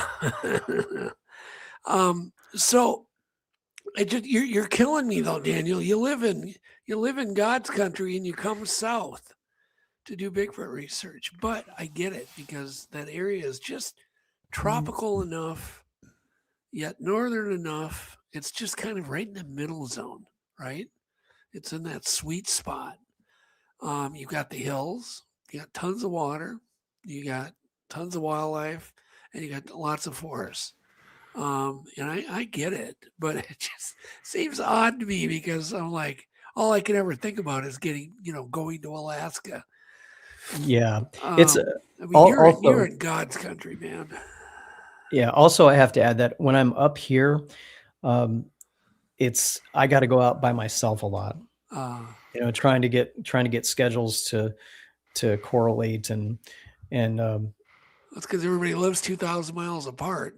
Yeah. So when I'm in Arkansas, though, I'm out with my partners and up here when you're going out solo, like I do most of the time, you've really got to be careful. You've really got to be on your guard because I said, weather can change in an instant. Yeah. And there's wildlife issues up here. I had a really, really bad bear encounter a few years ago. And unfortunately, that has really, really governed how far I'd go by myself as well. Yeah. And what does a bad bear encounter up in Alaska look like? I'm scared to death of brown bears. I have no fear of black bears. None. Same. I'm afraid of all of them. I'll just tell you right now. We have, you probably heard this saying before in regards to the bears. We say if it's black, fight back. If it's brown, get on the ground. Yeah. Well, my podcast host, co-host Matt Slater and I several years ago were out on this trail, and it was near, not far outside of Anchorage. It was near Portage Glacier, but it was one of those secondary trails that kind of go off them. Middle of the day, lots of people out there, but we knew that there was bears out there, and so we obviously brought our firearms with us, and so we're heading up this trail on this way to the secondary glacier, and I remember looking down at the trail and seeing food that somebody had dropped. And as soon as I saw that food on the trail, I knew that the bears would be close, And so we make our way out there, and it opens up into this wide area, and there were other people out there and stuff, and it's funny as we were walking down the trail, and people were passing us on the way out. People saw me with my rifle over my shoulder, and they were just kind of smirking at me like, how could you bring that out here? But I know there's bears out there. So anyway, on the way back, I heard some movement off to my left back in the brush, and we stopped, and both of us turned and faced that direction, and we saw bushes and stuff swaying back and forth, but we're trying to see, and we couldn't really see anything back there. And so we waited, and then we saw some birds fly through there, and I thought, well, it must have been birds, So as we both turn, and my co-host is in front of me, I'm in the back, all I can describe it as was an audible voice that just said, "Turn around." And when I turned around, about 15 feet away from me was this, what I estimate to be about a 250-pound black bear. And it was just at a dead stare with us. And so I literally took my gun and lowered it towards its face. And we started doing everything they tell you to do. They tell you to yell and scream and make noise and try to appear bigger and stuff. We did all that stuff, and it wasn't moving. And we were at a stalemate. Yeah, that's not normal. Yeah. And so we were at a stalemate. And of course, at that time, I wasn't really scared because the adrenaline kicks in. But I had my gun pointed right at its face. And I thought, because somebody had told me once, if you're going to shoot them and you're close enough, try to get them in the face, because at least it'll blow their jaw off. Right. And so we're at a stalemate. It's not moving, and we're not moving. And as we continued to hoot and holler and do everything they tell you to do with no effect, we finally decided somebody's got to move here, and I had already made up my mind that if this bear takes an inch step forward, I was going to send it to bear heaven. I'll explain it to the state police later. And so we decided, and this, looking back, it wasn't a real wise move for us to do this, but we decided to start, as we're yelling, to start backing up. And we kind of backed around a little curve, which was a bad idea. And because that thing could have came charging through the brush at us. And looking back on it now, I was kind of worried to fire a warning shot, because I knew there were people down the way, and but I had made up my mind I was going to take this bear out if needed. So we literally backed up all the way to the trailhead, just like on guard, like two soldiers, just waiting to have this bear come out at us. And I'm not somebody who swears. I'm not someone who curses, but when I got back to that parking lot and that adrenaline wore off, I don't know what I said, but I'm told it was quite colorful. I do remember kicking the tires of the truck and going blankety blank, blank, blank, and because all the adrenaline had worn off at that time. But so the bear didn't make any bluff sounds or ground slaps or anything. Nope. Because usually when a black bear makes noise, it's just bluff crap. You're safe as hell. But it was silent. It just sat there. It was silent and just dead stare. And of course, in our minds up here in Alaska, we've got, Timothy Treadwell. Guys probably heard that story back in 2003. And we have another saying up here. The saying is, "Don't get Treadwelled," which means don't get attacked by a bear. And like we said, if it's black, fight back. If it's brown, get on the ground. And there's a place just outside of Anchorage here. It's called McHugh Creek, and the Anchorage police have actually had to go out there and go up the trail and walk people out under armed escort, because black bears have stalked people out there. So after that experience, that really made me extra cautious in bear country. I still go out, but to do my research, but I'm very careful about when. And I had a second bear encounter, at least I think it was a bear, that happened back in the summer. And I had gone out just to film a little promo for the podcast. And I went back on this trail, and all of a sudden, out of the corner of my eye, and I glanced over there a little ways away, I saw what I thought was a black bear. I'm going to say it was a bear, standing up on its hind legs and reaching up into a tree. And I was like, "Oh my gosh, I got to get out of here." And I backed up a little ways, and but I was just kind of struck just how tall it was. But it had its paws, and it was standing on its hind legs and reaching up into a tree.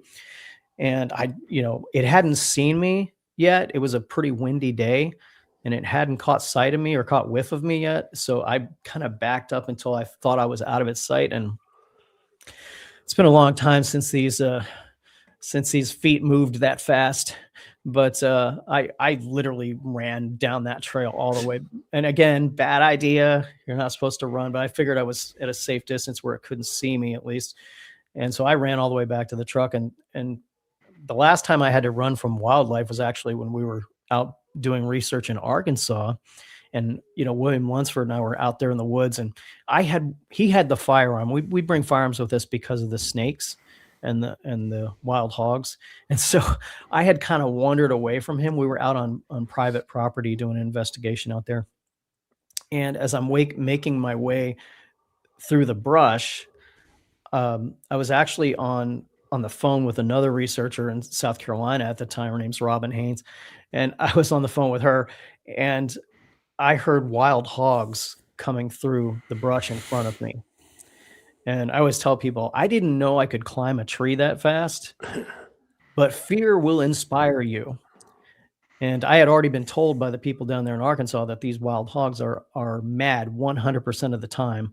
And then, of course, they told me these horrible stories about the tusks and the wounds of tusks slashing and all this stuff. And I fire poled up that tree, and I was just amazed. It was like world record time, I think. But so I've had a couple encounters with wildlife, and you got to be really careful. Well, let's go back to your area down in Arkansas. So, just go ahead and tell us some stories from that area. So this area, as I said before, it's charged. I mean, you can go in there and just there's something different about it. In fact, on this next trip down, William and Stephen and I are supposed to go out here at the end of April, beginning of May. And on my next trip down, I really want to try to do some research about the land itself. You know, I want to find out the history of that area. You know, what is it? Excuse me. What is it that makes this area so active with cryptids? I mean, we're finding tracks in there all the time, and tree breaks, and hearing the vocalizations. And that's the first time I ever heard a loud vocalization scream there, and that was amazing. It would happen in another part. It was in the middle of the day too, you know, and this is an area that's not easy to get to. You know, you got to go way out in the country, and you got to, you know, trudge through rattlesnake, copperhead infested brush. And, you know, we have cameras out there, and, you know, we don't always put cameras on trees. We put them in brush piles. We hide them. You know, the Bigfoot are crafty, so you need to be crafty too. And we have had cameras that have been ripped off of trees, bit into. We have one camera that has actually teeth marks in the lens from getting crunched into and thrown. And our game cameras that we've had out there have picked up images of things that we just can't explain. You know, some we can make out to be what we believe to be Sasquatch, but there are things in that forest that we just can't explain. And so we call it, our nickname for it is Ground Zero. Another thing we've experienced out there is another term, well, not a term, but another thing that happens to a lot of researchers is where their electronics are affected. And we came up with a term for it because people talk about it all the time. We call it CEI, Cryptid Electronic Interference. You know, we've had our cameras stop working. I was down there with a couple of you know, That's expensive. Interesting term. I'm glad someone put a name to it. Yeah, we finally had to come up with something because it was happening. We'd heard the story so much. It happened to other researchers, and it's happened to us. So it's happened to our audio equipment. It's happened to our cameras, and it most notably happened. I had a couple good DJI drones. You know, several years ago we introduced drones into our research, and that's been really popular, you know, with everybody, it seems. And you know, we have what we call the 5 T's of Bigfoot research: tracks, trees, trails, time, and technology. And so we always tell people, never be afraid to introduce new technology into your research. So we introduced the drones into ours, although other people have been using them, obviously. Well, I sent the first drone up over our research area, and something went wrong where it wasn't recording the video. You know, it was starting to get static, and we're way out there because you always have to be your first skeptic, right? So I thought, well, maybe, you know, it's picking up Wi-Fi signals or something is interfering with it, you know, but we were far too far out there, you know, for what I believe that to be a factor. So I recorded some video, and when I brought the drone back, all the video that I recorded, you know, with the exception of maybe one short burst, wasn't there.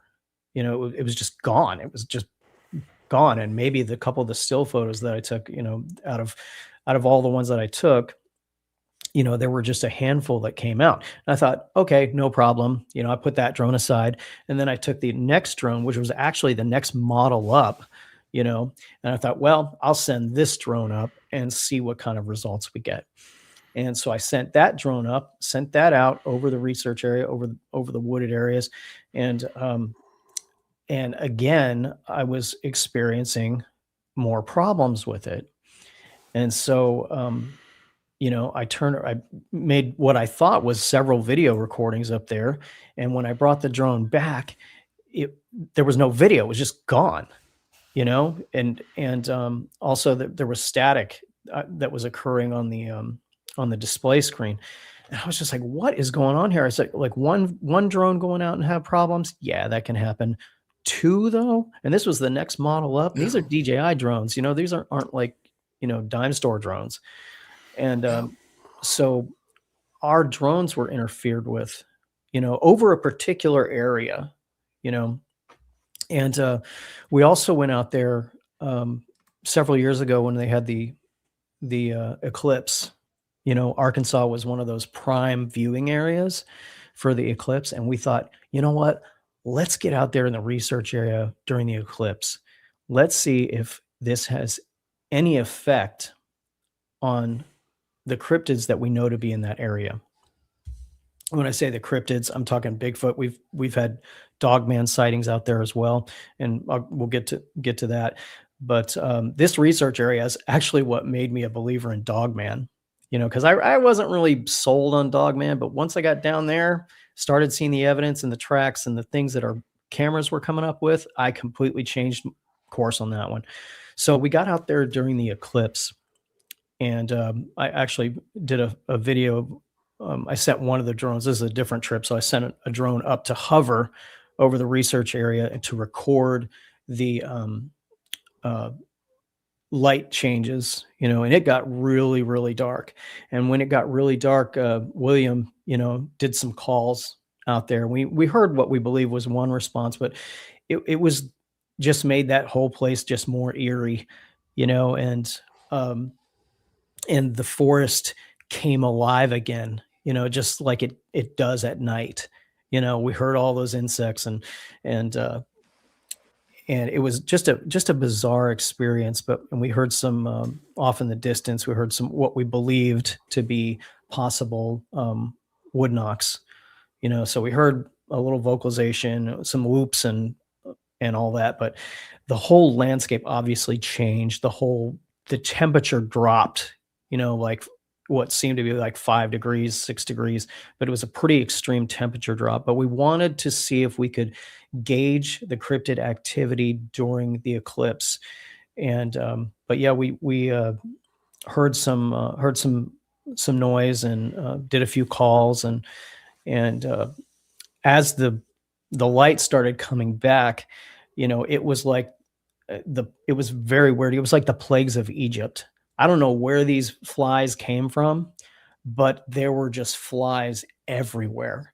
The flies were so thick that it was like some of the videos you'd see from Africa or something. What kind of flies? Are you talking house flies or mayflies? Or I don't know what kind of flies they were. I mean, they weren't biting me. I do know that because that was what I was worried about first, but I'm not as familiar with the flies down there, Is there a river nearby? We're not far from the Sulphur River. The Sulphur River areas are down there, a lot of swamps, but in this particular part of the research area, there was no direct bodies of water, but oh my gosh, the flies were just everywhere. It was so bad. We actually decided, hey, we're going to leave, not because we actually wanted to do more of the Bigfoot research, but we decided we're going to leave because of the flies, And sometimes up here when I'm out, up here it's the mosquitoes. So sometimes when I'm out here, I actually wear a mosquito net. The mosquitoes are horrible here. Yeah. Horrible. But yeah, they are bad. If there's no wind, if you're in Alaska and there's no wind, you're going to get eaten alive.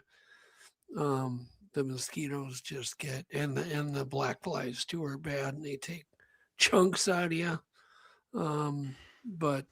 So you're down there and you did this during the eclipse. The flies were bad and you guys boogied. What other incidents have you guys had down there? So like I was saying that I wasn't a believer in Dogman. Yeah. But when I got down there and started seeing some of the images that were popping up that we just couldn't explain, and some of the different tracks that we were finding, I quickly, and analyzed. We always say in cryptid research, never speak in absolutes, because what you think is true today might not be true tomorrow. Some other evidence may be uncovered that's going to completely make you U-turn. So always, even when somebody tells you something or tells you of a creature that you don't necessarily agree with, it, always be willing to take it under consideration. Yeah. And I'll tell you what, that Dogman thing was a wake up for me. And some of the things that we found down there, I know William and Stephen have found coyotes with their necks broken, that are just laying out there, in the middle of nowhere. They've found hogs with their innards removed, and it's just we found all kinds of tracks all over the place. Yeah, I've found coyotes that had their back broken freshly, like the coyote's still alive and their back just got broken. Yeah. And they're laid on a trail. I guess to intimidate, a trail you just come through, and then there's a coyote there with its back broken and it's still alive. It's so weird. Yeah. And William and Stephen have come across those things, and I didn't see the coyotes myself, but they obviously, with us being partners, they send me the pictures of what they find. And that place is so snake infested that the thought of somebody going out there that far into the bush to try to do a hoax, you'd have to be a real dedicated hoaxer, because we all know about the hoaxers is they want you to find it. They want you to see it because that's the payoff, but we found these what we believe to be Bigfoot tracks, just all over the place. Now, Jeff, did you get that picture that I sent you? I did. Okay.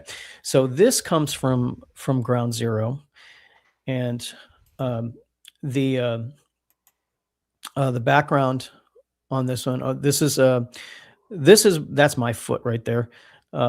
Before I got the snake boots. That's a creepy looking. Yeah, you can if you look at it closely, you can kind of see the toes up there and the But what makes you think that's not a double step bear, a black bear track? Black bears are rare in that area, and it's, to me, having seen all the bear tracks that I see up here in Alaska, it's it seemed much too small. I'm sorry, this track is much too big to be that of a black bear. Is there that close up again? That there was a close up.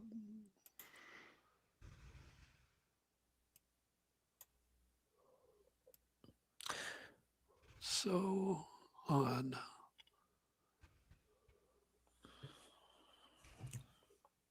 Huh. Did the claws, or what looks like claws, have, was it impressed in the ground? Yes. I think this track wasn't recent. It might have been a day old or so, but we found it in the vicinity of this next. And one of the things that we always say is you always have to be your first skeptic. Not every indentation on the ground is going to be the result of a cryptid. Not every tree break that you hear in the woods is going to be a cryptid. You've got to be your first skeptic and really ask yourself some questions. Could this have been caused by natural phenomenon? Could it be weather related? Could it be something else? Could it be a double step by a bear? And from what we could see of this one, we determined that more likely than not, this was a Bigfoot track. And again, this is an area we found other Bigfoot tracks. It's very active down there. So with the next pictures that you're going to see, so we were coming through there. But there was that's just one single, one single track. Yes. Right? You didn't find two. Yeah, that sucks when you only find one. Yeah, we found other tracks in that area. I don't know if they were related to that one, but we did find other tracks in that area. That's just the one picture that I sent. So the story behind this picture. So we had been making our way through the woods there, checking our cameras and looking around for any new tree structures, tree breaks, tracks, and You know, a lot of researchers talk about that feeling of being watched. You know, it's a story that we've heard a lot, and we were getting that feeling. And I kept stopping and looking around, and I didn't see anything. And you know, every so often we stop and we just listen. You know, we just listen to the sounds of the forest. Are we hearing anything bipedal walking through there? We're just listening for anything. And I felt like we were being watched. So as we came out of those woods, I decided that if there's something watching us, it's doing it from the tree line. So I immediately turned around and started taking quick succession grid pictures along the tree line. And when and the area of concentration that we're going to be looking at is, you see where those two white branches are going up right in the very middle. Yep. What we're going to be looking at is between those two white branches there. Now, when we got up to the logging road that goes through there, this dirt logging road, we started going through the pictures. And when I zoomed in on that one, what appeared to be a face between those white branches near the top. And, you know, you can see what could be a nose, a mouth, head structure. And like I've said before, you have to be your first skeptic. So while we were up there, I actually sent this picture to a company in Anchorage, Alaska called Ace 49 Photography. And I thought, you know, I'm going to get a professional to examine this photo. And so I sent it up to them while we're still in the field. And they did all their filters and technology and stuff they do to it that I don't know how to do. And the return message that I got from them was, whatever is there is still there. And there's been a lot of people that have examined this picture and said they see other creatures there, and they see this and they see that. But my boss at work, he saw this picture and he said, Daniel, why are you guys taking a picture of a gorilla pooping in the woods? You know, and it's just kind of, now we kind of call it the gorilla picture, you know, because of that comment. But a lot of people have dissected this picture and believe that they see more back there, like other creatures and stuff. But I'm focusing on this. So the next day, obviously my partners, William Lunsford and Stephen Hill, they had to actually go back there, and they went back just to make sure it wasn't a tree, you know. And I had to go back to Alaska the next day, so I didn't get to go with them. But they went back there and examined that area, and there was no tree structure that was present. So I believe that what we're looking at is the face of a Sasquatch that we caught peeking out, you know, watching us, and just happened to, you know, again, when I took these pictures, I turned around and did it in quick succession, just boom, boom, boom, boom, boom, boom, boom, boom, and hoping that we would catch something. And that's what yeah, and of course the problem with any single still is it just stays as a still. There's not much you can do with it. You can't, you know, unless you get more than one still in succession of something moving. It's just hard to do anything with scientifically. It doesn't have much value because, yeah, there's so many shadows and light plays that can form faces. I always tell people I've got a ton of Bigfoot faces in my shower and the tile that look exactly like a Bigfoot, you know, and it's just random shapes. But this could be or it may not be. That's what stinks. Yeah, and that, like I said, that's why we sent it to a professional photographer from the field, because, you know, you got to be, like I said, you got to be your first skeptic, and the more eyes that you have on, yeah, you know, a lot of people said they've seen other creatures in there. I don't see a lot of other things, but you know, I think that what we're looking at is a possible Sasquatch, but obviously it's open to interpretation, which is fine, you know, and but I wanted to it was important to us that we get a professional photographer to look at it and apply their filters and do all that fancy stuff. But yeah, so, but it would be consistent with the activity that we have gotten in that area. It really, really is a special place. We're very fortunate to have a great area like this. Yeah. I don't know if you can see the comment that somebody wrote, Daniel, but did the photographic expert say anything about the reflections on the purported face? Is it the same or different of its surroundings? They didn't. And obviously they're going to be very cautious, about what they say about it, given that I'm telling them, it's a possible Bigfoot. They're going to be, Right. cautious about how they respond. But they said they applied their filters and their technology, and whatever is there is still there. It wasn't going away. Yeah. And but it's important. There are so many hoaxers out there. There's so many. Now we've got AI muddying the waters so much that it's important that we scrutinize. And I think it's a Bigfoot, but it's very important that with pictures that no matter who comes up with them, that they be scrutinized. Because obviously when you're in this hobby, you get so much ridicule. Yeah. And my research partner William likes to say, because he's been on all the big TV shows and things like that. He said it's 15 minutes of fame with 13 minutes of ridicule. Yeah. Exactly. Well, there's just not much you can do with one still. I get sent them all the time, and I don't know what to do with them. Right. Because it's just one. Unless it's out in the open completely and it's Nat Geo quality, it doesn't have a lot of scientific value. It has value to the researcher. It has value to that team.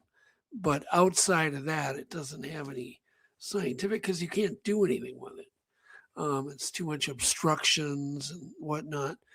But picture that if it was out in the complete open. Well, now you at least have something. Even then, does it have any value? Even if it was a clear Nat Geo quality photo with AI nowadays, I'm not sure.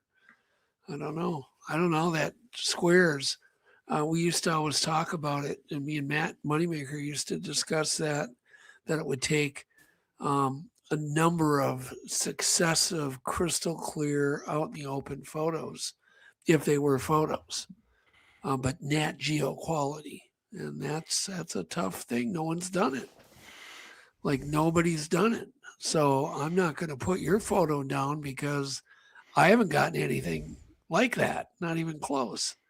If you follow me, and I've spent 40 years trying to get something, and I've gotten zip. But I've had a lot of activity. So I know they're there. There's no question about there. I mean, black bears don't throw rocks. They just don't. Have you guys had rock throwing and that kind of stuff while you've been out in the forest? I haven't, except one time, and that actually happened up here. But not in Alaska. Yeah, that actually happened up here, but not down there in Arkansas. At least I haven't. My partners, they have. Very interesting. So you had a rock incident up there. Was it just one single rock, or was it a bunch of them? In my instance, it was one single one. Yeah. And I'm kind of, I heard it hit not too far away from me, and I'm just like looking and like I have a term that I use for, you hear about researchers that are out in the field, and as soon as you're out there to try to get activity. You're out there to try to capture activity. And when it happens, like a lot of researchers run, I refer to them as the cryptid militia, because the first engagement, they just take off. Me, I'm exactly the opposite. I'm just like, I'm trying to I'm going farther, seeing if I can see what through it. But unfortunately, I didn't see anything. I heard the rock, hit. I heard it go through some foliage, and I heard it hit, but I couldn't see, what could have thrown it. Yeah, they're pretty distinct. When you've been under fire with a rock, whether it's one or a whole bunch, we've had so many rock throwing incidents. And that to me is, for me, the best evidence is, there's just nothing that throws rocks. You got to have hands to do that. So what other kind of stuff have you had happen down in the southern Arkansas area? Well, we were talking about how people are more open to talk about it down there. William and I had come in from the field, and we were actually in a Walmart. We had driven to Louisiana, and I had gotten William this Alaska State Fair T-shirt that had a Bigfoot on it, and it said Alaska State Fair on it. And we were in that Walmart, and a guy just walked up to us and told William, "You know what? I like that shirt." And he said, I have those creatures on my property. And he said, I can hear them at night out in the woods chattering back and forth and moving their way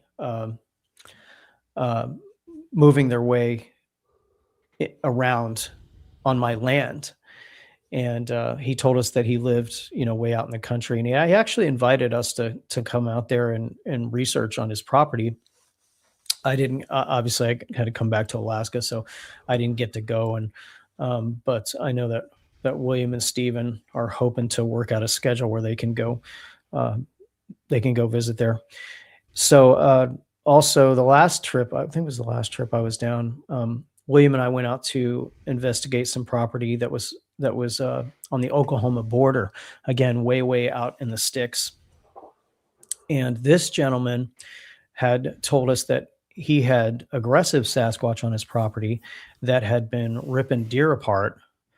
And he sent us a couple of pictures of the deer that he found. And much to the guy's credit, he actually called the state wildlife people, whoever, whatever that is in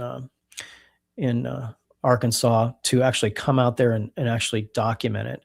And, documentation is absolutely important. Document. And so I give this guy thumbs up for doing that. So he had some very interesting property, and he had deers with their innards removed and necks broken, and another deer that was just looked like it was, just torn to shreds. And he actually said when he was out on his property, he had a log thrown at him. And, he took us out there we went on 4-wheelers, and he took us very remote. He took us out there and he showed us the log, and he, explained the area and where it happened. And we talked to a neighbor. A neighbor came over, and this neighbor claimed, I'm not saying it's true, but he told us a story about allegedly when he was out hunting years ago, shooting a Sasquatch in the face and knocking its jaw off. And he had this tooth in his hand that he claimed was from that Sasquatch. He said he went back the next day, and he said he shot its jaw off, and the thing just, freaked out, ran off into the woods. And he said he went back there and got this tooth, and it was a great story, but looking at the tooth, who knows, unless we get it DNA tested, and build up a relationship with this guy enough to get it DNA tested, we'll never know for sure, because, if you're going to make a claim like that, that's from a Sasquatch, you darn well better get it DNA tested. There has to be scientific analysis. Have you seen any photos of the tooth? Oh, I held the tooth. Oh, you did? Yeah, I actually examined the tooth, and I showed it to somebody from another researcher from Louisiana. I showed it to him, and he seems to think it's a alligator tooth. It's really big, and but I actually physically examined it and looked at it, and but until was it a molar, Daniel? It looked like a fang. It looked like a like a fang type tooth. Like an eye tooth. Yeah, and you know, he had a very convincing story, but as far as the tooth goes, and I actually thought, you know, maybe it's a hog tusk, you know. So, but we actually after we left, we actually went and looked at some hog tusks, you know, and thought, well, no, it's not that, you know. And that Louisiana researcher looked at it and said, that looks like a gator tooth, you know, a really big gator tooth. But interesting. Unfortunately, you know, unless it's tested, you know, I mean, he could be hoaxing us. You never know.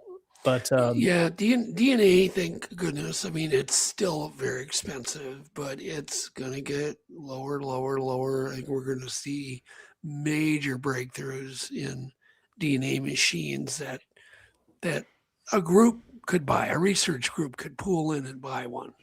You know, it's just they're going to be like desktop printers at some point. Now, author and speaker L.A. Marzulli did offer to get it DNA tested if I could get it. Unfortunately, I have a really good relationship with L.A. Marzulli, and it was just trying to convince that guy to release it to us so we could get it sampled. But as of now, we have not been able to do that. But L.A. Marzulli did offer to get it tested for us if we could get it. Yeah. Well, first you would do the morphology on it. You would need to spend, if you have it in your hand or can get enough photos of it, the morphology should be able to be ID'd as either an alligator tooth or some other mammal or unidentified. And then, you know, it could be identified as a Bigfoot, unknown. But even just getting the photos from, you know, each side and the top and the ends and a lot could be done with just morphology identification. So what else goes on down there? So as we talked about Dogman, jumping back to Nebraska Bigfoot conference, I was very surprised that I was getting so many questions about Dogman. Yeah. And like I said, that seems to be the two cryptids that seem to be popping up on the radar of popping up on the radar are Dogman and Gugways. For some reason, people seem to be really talking about those.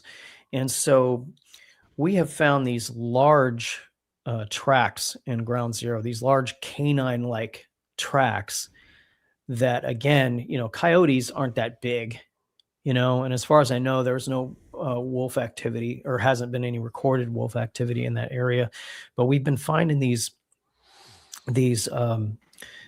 larger canine-looking tracks, and also our game cameras have captured, you know, images of again, takes place at like 2 a.m. or whatever, of things that just have a canine looking structure, you know. But again, you know, a lot of those, not all of them, but a lot of those photos are so blurry, you know, and, you know, we believe maybe that's CEI coming into play, you know, or just capturing something that's going by, you know. But we've got several that have that canine look to them, and my partners down there said they've actually seen them. I haven't seen them, but obviously, you know, not spending as much time as they do, they have said they've actually seen them, and they've actually seen them with, allegedly with Sasquatch, you know, together.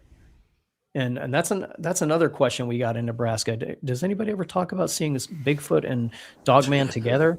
And according to my partners, and who I trust with my life, they have observed that down there at Ground Zero. Interesting. Jeff, do you have any questions for Daniel? I'm about half speed, which I apologize for. As you know, I have that big virus roaming around in me. Every question I've had, you already kind of answered, or you already kind of asked. I've been sick for 2 weeks straight, Daniel. Oh my goodness. It went away. I Yeah. had it for a whole weekend, and then it went completely. I have to say, away. Where you guys are, I transferred down to Minneapolis for a little while, and I loved living there. Had a nice apartment along the light rail, loved it.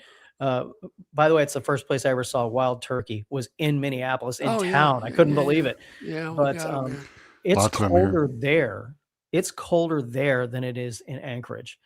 Standing out, waiting for that light rail at 3:30, Yeah. 4 o'clock in the morning in the wintertime, I was like, holy moly, this is worse than Anchorage. So Yeah. I can understand how easy it would be to get sick down there. Well, it's just there's so many people here. When they get sick, they still go to work. They're just the whole Minnesota is kind of bent on when you're sick, you go to work. And when you're sick, you go to the store. When you're sick, you go to the restaurant. When you're sick, you work in the restaurant. And so you're just always surrounded by sick people. But I've never actually had the flu and then have it go away and then come the same exact thing come back on me and get me again, where I went through the whole thing, the fevers, the whole thing again. And the second time wasn't any better than the first time. And I'm like, is that possible? I don't know. It's first time for me. Maybe I'm not getting enough sleep or something. Well, I appreciate you toughen your way through it. Yeah. I'm not going to quit. I can't give the flu to anybody on the podcast, except I am going to send Abe a little virus, maybe accidentally, Hard-boiled egg. just accidentally. Yeah. No, I'm just joking, Abe. I wouldn't do Doug, that to Doug, am somebody. I remembering correctly that your first trackway sighting was up in Alaska? Was that up in Alaska or was it Canada? Yeah, I'm Mine? sorry, say again. You- Doug. Did you I have been, my first trackway that I saw was up in Northwest Territories. Oh, okay, I'm sorry. I thought it was Alaska. Yeah, it was up on Selwyn Lake on Northwest Territories. To find Selwyn, you'd find Radium City, and then go northwest. And it's a huge lake up there. And that's where I saw my first, and it was a true trackway of 1,000 tracks. It was not like a little trackway. This was clear and went through sand so you could examine the details, and then into pea gravel, and then eventually moss. But man, you could see those tracks going off into the horizon, Daniel. Those were definitely tracks, and they were spaced far apart, straight line, like it was just whatever it was on a mission. But that's the track that walked right over a tree. Oh, yeah. There was a track in front of the trunk, and then a track right behind the tree trunk. I love doing the winter research up here. One, because the bears are asleep. Yeah. And I'm a lot more braver in the wintertime knowing that Yeah, they're yeah. hibernating. So, and obviously the tracks are easier to see. And this winter, I haven't gotten out a lot this winter because the snow has been so deep that it's been difficult to access. But the couple times I have been out, I've found some tree breaks and some what we call standalone breaks. And standalone breaks are tree breaks that are by themselves. They're not surrounded by multiple, collapsed trees and they look like they've been twisted. Breaks. Yeah, they look like they've been twisted. Yeah. Do And you of course- look for fingerprints, or I call them fingerprints, but they're just indents where the fingers went in? I found but I found a couple up here where the bark has been like, if this was the tree limb where the hand grabs, where what we believe that the hand would grab, when it's been twisted, the bark is missing, from that area where the possible hand was grabbing to twist. Yeah. But I haven't now my partners in Arkansas So have you've seen the bark, but you've seen the bark twisted yes, off. Okay. up here in Alaska. Now my partners in Arkansas have done things with the prints before, but I haven't up here yet. And again, I'm pretty much a solo. Unfortunately, I would love to be able to go out with people here, but the other researchers I know are like Beans Baxter's way down in Homer, and Chuk's real busy with work, and Rob Roy's real busy, and so finding people to go out with is difficult. So I would love to do more, but I'm by myself. And again, well, you could, I mean, literally, I don't think it would be out of the question just to run a little ad right in your local Anchorage newspaper. You might be able to find people that don't know anything about the topic that would love to get involved in something. It'd be great. Well, first off, we're not going to tease you and call you Grizz. You're not getting the Grizz name because you're not a bear lover. And the second thing is that Daniel needs a research partner up in Alaska, because you could do some amazing stuff if you had somebody, because that's dangerous, man. You don't want to do that alone. Yeah, I've been lucky enough to meet a few up here, and like I said, Chuk Johnson from Chuk's Outdoor Adventures. But no one's alive, right? They're all dead now. What's that? I said they're all dead now, right? No. They're all doing great. It's just hard getting the schedules to align. Another thing that people asked us in Nebraska was about, it was particularly relating to the technology of research. And people were asking us if we had any type of frequency monitors in the woods. And I'm starting to hear that pop up more, with others. Have you guys heard anything about frequency gauge recording? I've used all that stuff. It's just a pain in the butt. Everything from Geiger counters that track movement to all sorts of things. But every time I do it, I'm borrowing equipment from people, and then I only get it for 2 weeks, and I got to return it, usually from a university. But there's a lot of stuff that's becoming available that you could make yourself too, with passive technology, passive IR sensor technology. Yeah. I don't think there'd be anything to make a passive counter. That would be actually pretty simple, I think. Yeah, I'll run that one by Adam. I'll run that idea by Adam. That's a good idea, but just something simpler, because all the stuff I've used is just like, holy hell, it's complicated and expensive. It's military technology, and it's just, you feel like a criminal even borrowing it. Just to borrow it, you feel like a criminal. And then if you lose it, you're just worried, and they're checking on you. How's that going? And you got to return it in 2 weeks or 3 weeks or whatever. I got a set of vibration alarms that would do all that measuring, frequency and everything. And I borrowed it to Les Stroud. And I'm not even sure if he even got to use it, because it's complicated. It's just a pain in the butt.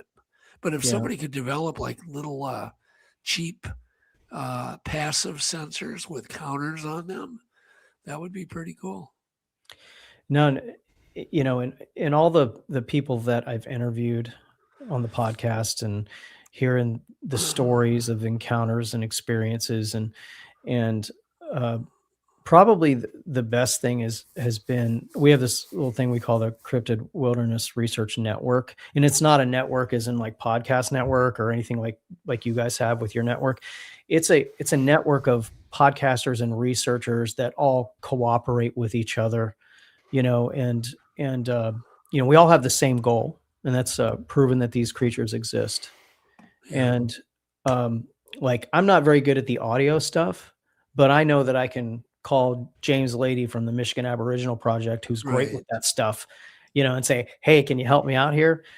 So being able to build those connections in the research community has been one of the best parts of this, because we always say you're only one connection away from your dream, and being able to connect with other researchers has been fantastic, because, I'm a researcher, but I'm also a student. When I go to these Bigfoot conferences, I'm a student, having the privilege of being able to learn from the knowledge of other podcast hosts like you guys and others that have more experience than I do. has been great. Being able to see speakers like Daryl Denton, the Tennessee Bigfoot man, and just to learn from other researchers to get better. And unfortunately, the Bigfoot research community can sometimes be rather nasty at times and harsh, but there's a lot of good people out there. There's a lot of really good ones. Yeah, just ignore the bad ones. Kim asked me what's my favorite tech, which is simple. Right now, it's little miniature AI cameras, very small miniature AI video cameras. Because I got you want to get video, whether it's nighttime video or daytime video, you're going to want video. And plaster is great, but God, where I do research, tracks it's so rocky. We just don't get many tracks, If the shield area, like Alaska's got a lot of shield too. It's just giant chunks of granite. It's rare to get, unless you're on the coast, it's rare to get a track. Do you find that also, Daniel? And what's your favorite tech at this point? My favorite tech is actually, when I've been able to get them to work, is the drones because I have to cover so much space up here. I utilize those drones, and but I would just crash drones. Daniel. So that's I have my favorite tech. I would just crash them. Yeah, I have crashed one down in Arkansas as I was trying to go through the, wheedle my way through the trees. I did crash one. I can't get my partner William or Steven to try them because they're afraid they're going to crash it. Yeah, it's scary flying something, especially if you have a lot of technology. There's people that are flying them with like thermal cams and like, ugh. Better not make any mistakes.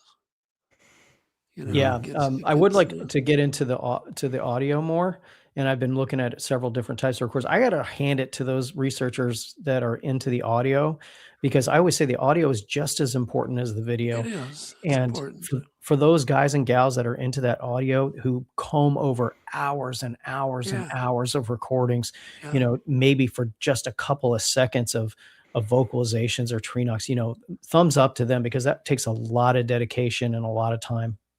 Well, probably the best thing for audio is just get something you can record in RAW.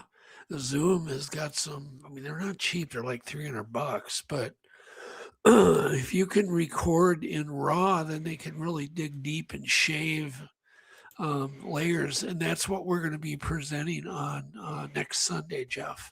Yeah. Is shaved audio, where you just shave the little layers of noise and stuff until you get down to the actual audio recording of what you want to hear. Super interesting technology. Yeah, looking forward to it. But that can only happen if you have a really high definition audio recorder. But just look at some of the Zoom line.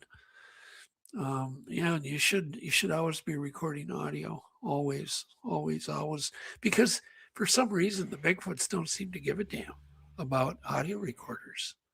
Why is that? I don't know. What do you think that is, Daniel? They just don't care about audio. Stephen Hill, our other partner, he's the audio guy of our group, and I have been filming when I'll hear things occur, but then when I go back to watch the video, you can't hear it. So I've heard a lot of good audio vocalizations and tree knocks out there in Ground Zero at night. And the one big scream that we heard in the daytime, and unfortunately I wasn't recording at the time. And but next trip down at the end of April here, we're going to do a lot more filming.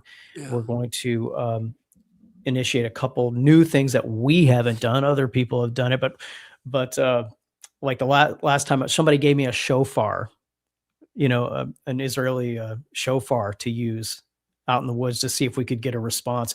I took it down there the last time, but unfortunately I wasn't really practiced up enough to do the call. and it was a disaster.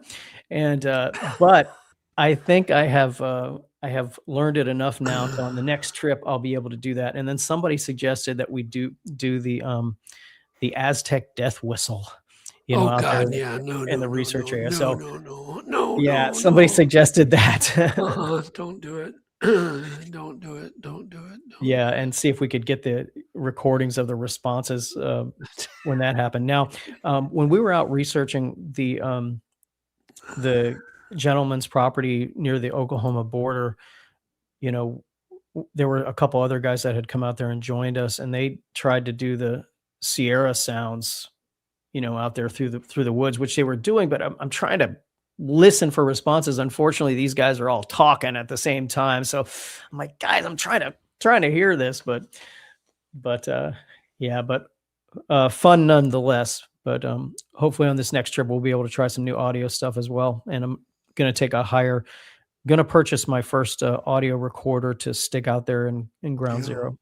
Well, take a look at the new ones that record a lot of audio, like, I don't know how many hours, 10, 12 in RAW. They're pretty cool. At the very least, just get a Zoom, the cheap one. I know they're like $100, but they're really good. They have omnidirectional mics, but they have them pointing left and right, and they're very, very clean.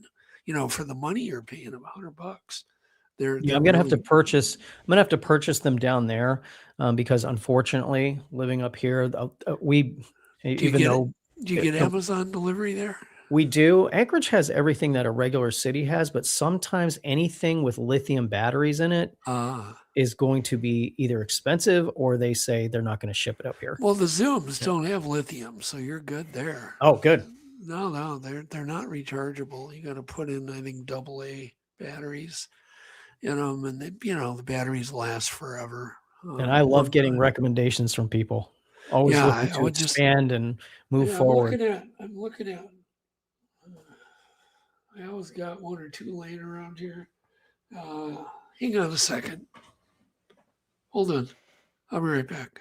I'm going to grab one. Yeah. Meanwhile, Daniel, I had a question for you.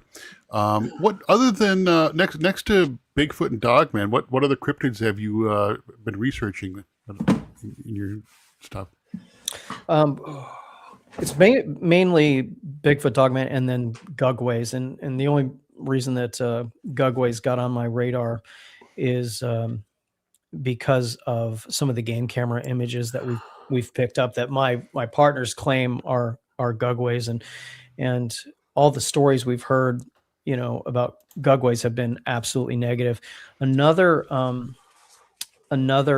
question that we've been sorry, I'm going to interrupt you real quick here so I can put this dumb thing down. It's the Zoom H1N is the cheapest one they make, but it's a pro setup. Don't kid yourself. And they're amazing. You can do a lot with that. That's all you need. Oh, that's nice. Thank you. I will definitely pick up a couple of those. Yeah, probably $100 just to ship it to Alaska. I would definitely pick up a couple of those. That would be great. I doubt they have free shipping there. Am I right there? Or can you sometimes they do. We can get Amazon Prime now that they've just built an Amazon center here. And Anchorage is the stopover point from flights going to and from Asia. So gotcha. So we I definitely will pick up a couple of those. Thank you for the recommendations. I'm always looking for. Yeah, they're really good. I mean, you're not going to go wrong. Another question that we got, and I just want to bring this up before we sign off, is people are asking us more and more if we've seen UFOs with Bigfoot sightings in areas of Bigfoot sightings. UFOs were not really my forte, but I do want to tell you a quick story about UFOs since it's so in the news lately with the president's announcement the other day. Yeah. So I have an uncle from Ohio, and he spent most of his career at Wright-Patterson Air Force Base.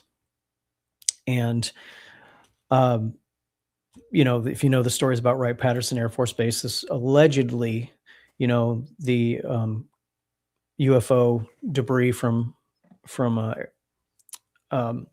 Roswell was taken there, and Right to Wright and- Pat, and- and Wright Pat's in Ohio. yes. And it had never occurred to me to ask, after seeing the documentaries about that, it never occurred to me to ask him any questions. And so in the mid 2000s, when I was down there visiting from here in Alaska, I had gotten him alone in a room, and he, at this point, he was, up in age, and he had a stroke, but he could talk through a computer. And I asked him, I said, Uncle, I saw these documentaries about UFOs and Roswell and the wreckage being taken to Wright-Patterson. I said, during your entire career in Wright-Pat, did you ever hear anything? Did you ever hear any stories? And I kid you not, he lowered his head and a tear came out of his eye and went down his cheek. Really? And he held up 3 fingers. And I said, are you telling me that there's, 3 craft that were there? And he just nodded his head. And he told me through his computer that there's more of the base underground than there is above ground. And one of my cousins had, I guess, caught part of the conversation that we were having. And he came up and he said, Dad, did you tell him about your friend? And so my cousin proceeded to tell me that that his friend, who also worked at Wright-Patterson, had called all of his kids to his bedside before he passed away and told them, what he saw there. So the UFO topic, like I said, we've been asked about Bigfoot and UFOs in correlation with each other. I've never experienced it or seen it, but with UFOs being a hot topic in the news nowadays, I wanted to share that story. Wow, interesting. Did you happen to see the recent announcement from the Trump administration that he wants to release all the UFO documents? So, yeah, who knows? I did. Because he's been pretty quiet on that topic. Yeah, interesting. We'll see what happens there. That'd be cool. I just don't think he's that interested in the topic. There's a lot of people that I meet that aren't. They're just not interested in the topic. It just doesn't interest them. And I get it. But I'm not sure how anybody could not be interested in the UFO topic, but I meet a lot of people that aren't. They have zero. You mention UFOs and their eyes roll up in the back of their head. A lot of people have no curiosity. They're instantly bored. They have no curiosity. I don't know. It's just, we're all built differently. Our brains all work different. Have you seen UFOs out, when you're out, in your areas down south or up in Alaska? I have not myself, but I've heard stories from people at work and people I know that do a lot of hiking who've claimed to have seen them. And well, just back to your was your grandfather, right? Uncle. Your uncle. Yep. That's a powerful story. I mean, it really is. Here's a guy that's had strokes and he can barely communicate, but he communicated that one thing. He's not going to be bullcrapping you. Yeah, it triggered such an emotional response. Yeah. That, I mean, he literally bowed his head like this, and a tear came out of his eye and went. And I'd only seen him cry once or twice, actually, at my grandparents' funerals. That's it. And I was very surprised. Again, this conversation took place back in the mid 2000s, but that emotional response that it triggered, and it never occurred to me to ask him any questions until then, but very interesting response. Yeah. I mean, that topic's, the genies left the tube. I don't think there's any way they're going to get the genie back in. It's coming out. I just don't know if we're going to actually know everything. But I think what we're going to end up knowing is that they're real. I think that's all we're ever going to know. They're real. They exist, but we don't know what they are. That's what we're going to hear. And I think that's bullcrap. I think they absolutely know what they are and who they are, what they want, but they're never going to tell us that. I don't care how many FOIAs or how many releases are done. I think we're just going to finally all know they're real, but they're never going to say they're extraterrestrial. They're never going to say they're gods or whatever. They're not going to admit to any of that. Which, it's going to get interesting. Just the fact that they're going to confirm what, I mean, they already have, right? I mean, they basically already have, but I think it's going to get really, it's going to be in everybody's face where they're going to say, yep, they're real. But nobody's going to have a clue what they are. I don't know. Do you have any theories on what do you think I think they're just, like, I mean, I don't think there's any one answer. I think some could be extraterrestrial. Some could be alien life that just lives in space, literally just self-contained alien life, like amoebas, jellyfish that live out in space. I think it's just going to be a whole mixture of things. I don't think there's any one answer. Just like, how could you classify every animal in the ocean? There's too many answers. So I think that's kind of what's going to happen. But we're living in interesting times right now. I'm tired of it. That's for sure. I'm tired of living through history. Yeah. Well, but we're living in interesting times between all of the cryptid sightings nowadays that people are talking about, discussing in an open manner, and then you have the UFO topic being discussed in an open manner. You've got AI that's either ready to kill us or save mankind. We don't know what. We're sitting on the verge of World War III or the world peace. I don't know. I mean, we are really living in interesting times right now. We've got countries that are being changing, like Europe is changing so quick, it's scary. We've got countries like Canada that's enforcing social media laws that I never thought I would see, where people are going to jail for 10 years for saying, disagreeing with the government. I never thought I'd see that. So I don't know. Crazy stuff. It's exhausting. It really is something right now. And if you're awake, and then we've got the Berenstein Bear files that have been released, right? I don't want to say the word. That's kind of changing a lot of things if people are really awake and reading what's in there, and that's scary. I mean, gosh, we're living in interesting times. It's crazy. What's going to happen in the next 10 years? I'll tell you, I don't know. I probably will still have the flu. That's kind of what I'm thinking. Right. I hope not. I'm joking. Things seem to be in an acceleration mode. Yeah, for sure. And definitely in the cryptid world. I mean, it's kind of gone from, I remember when I first started Monster Quest, people are like, well, what's this crap? There really wasn't a lot of public interest, in the topic back then. And now it's like, it's like the hottest thing on TV now. Yeah.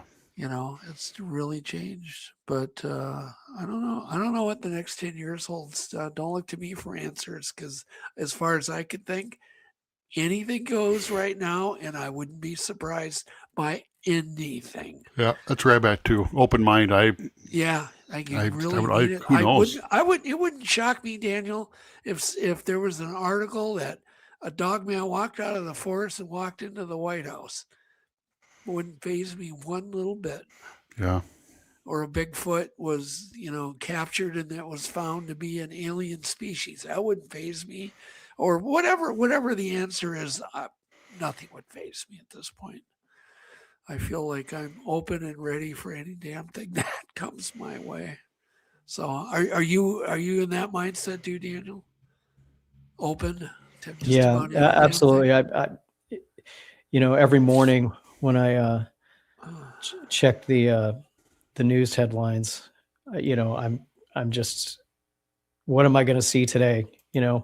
What am I going to see today? Things are changing so quickly. Yeah, exactly. And somebody asked me if they come out and say that UFOs are real, do you think they'll come out later and admit to Bigfoot being real? Gotten that question a couple of times. Yeah. What do you guys think?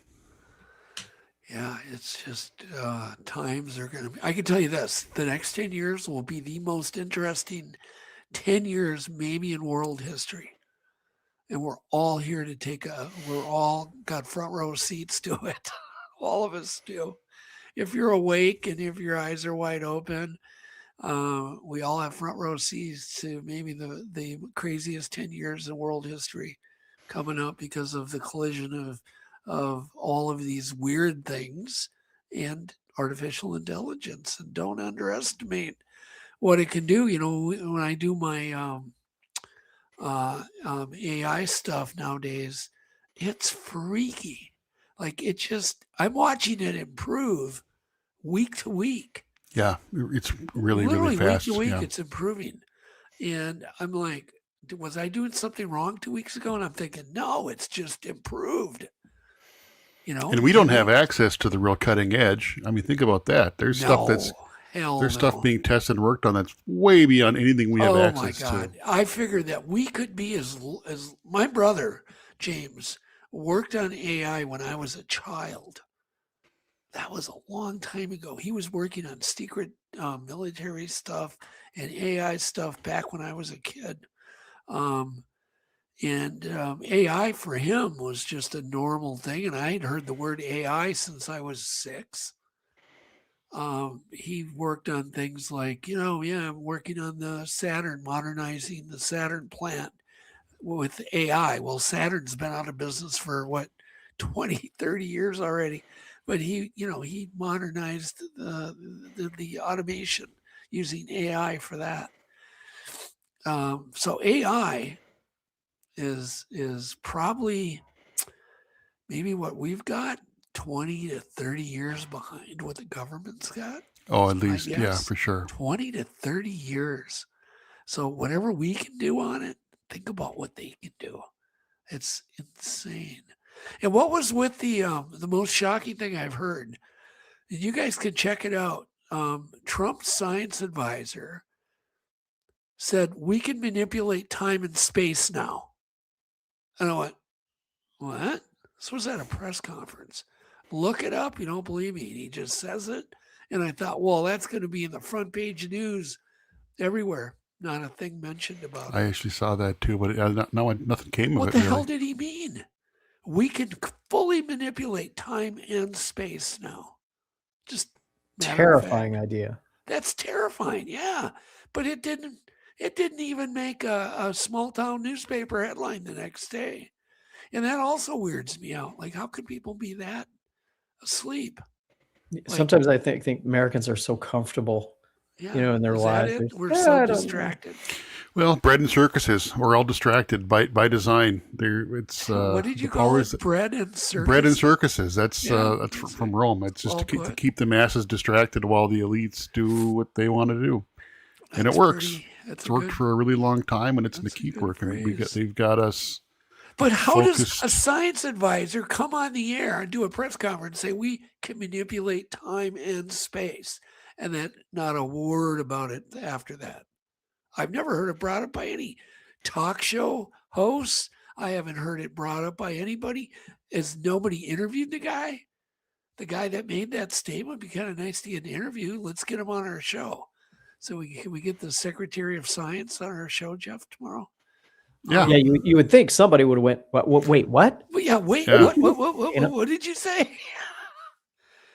That's like, how does something like that just go past everybody? It didn't go past me, but I was waiting for the headlines the next day, either calling bull crap or whatever, but no.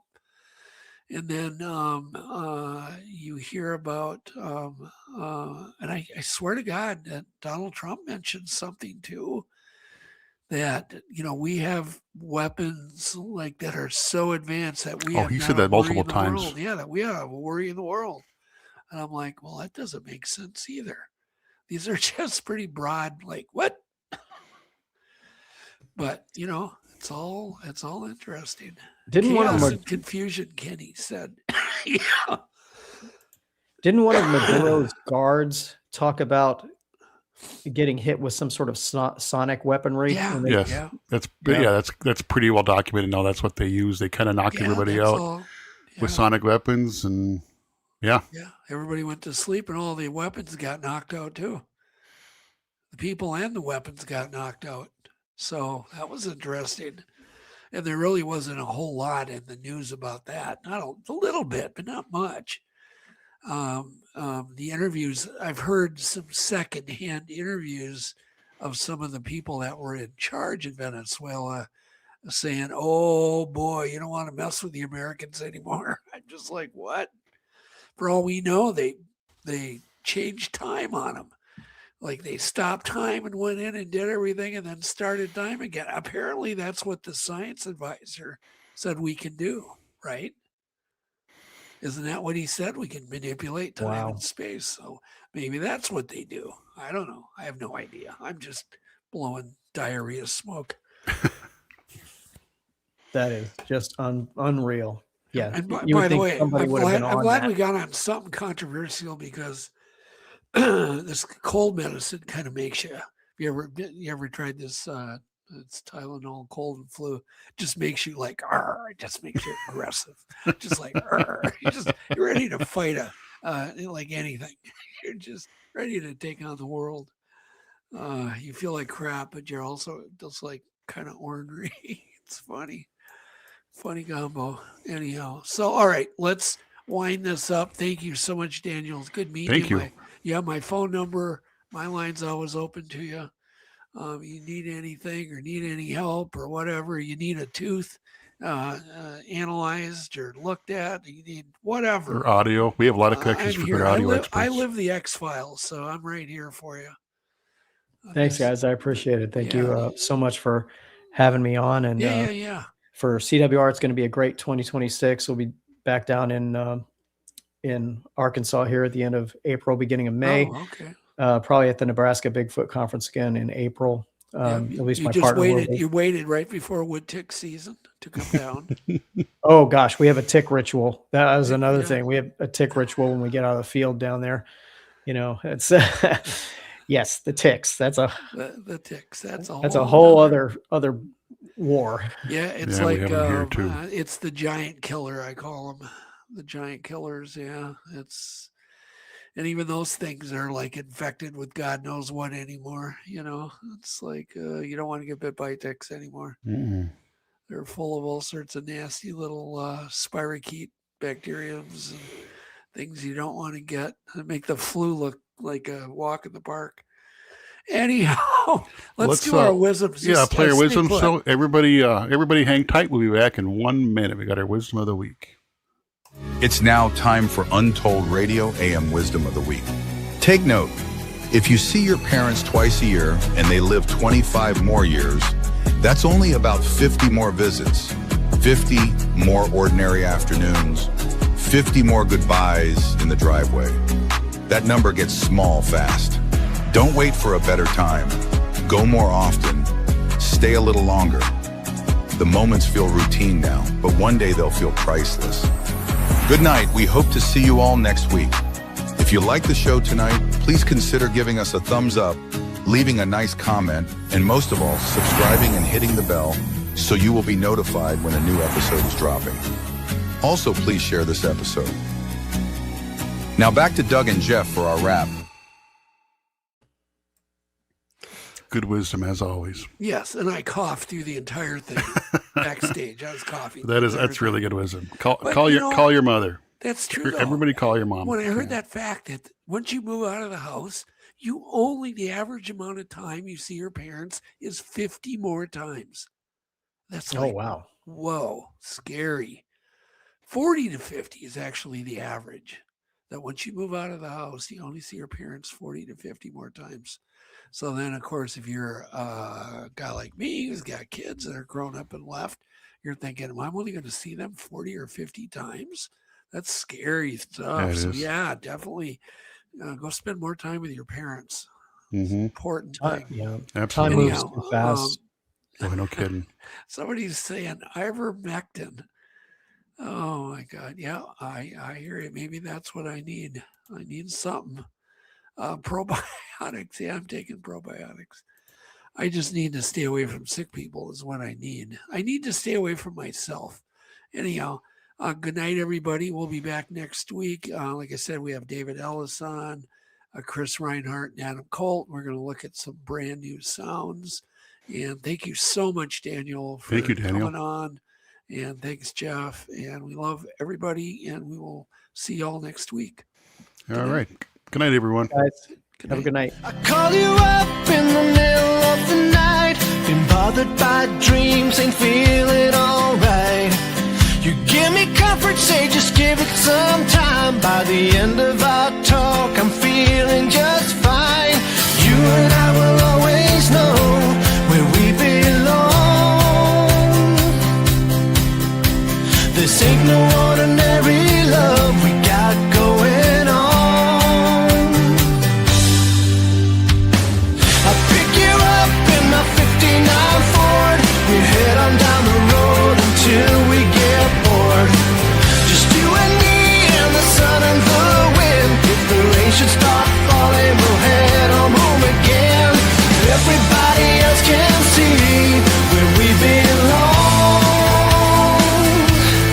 Oh, ain't no ordinary love we got going on. At the end of the world, together forever is one, and I'll wait. If ever you should be in doubt, and I'll pray they never can pull us apart, and I'll wait for the time when we'll be together every day. But I know if ever we'll be led astray, that I'll find my way back home to you again.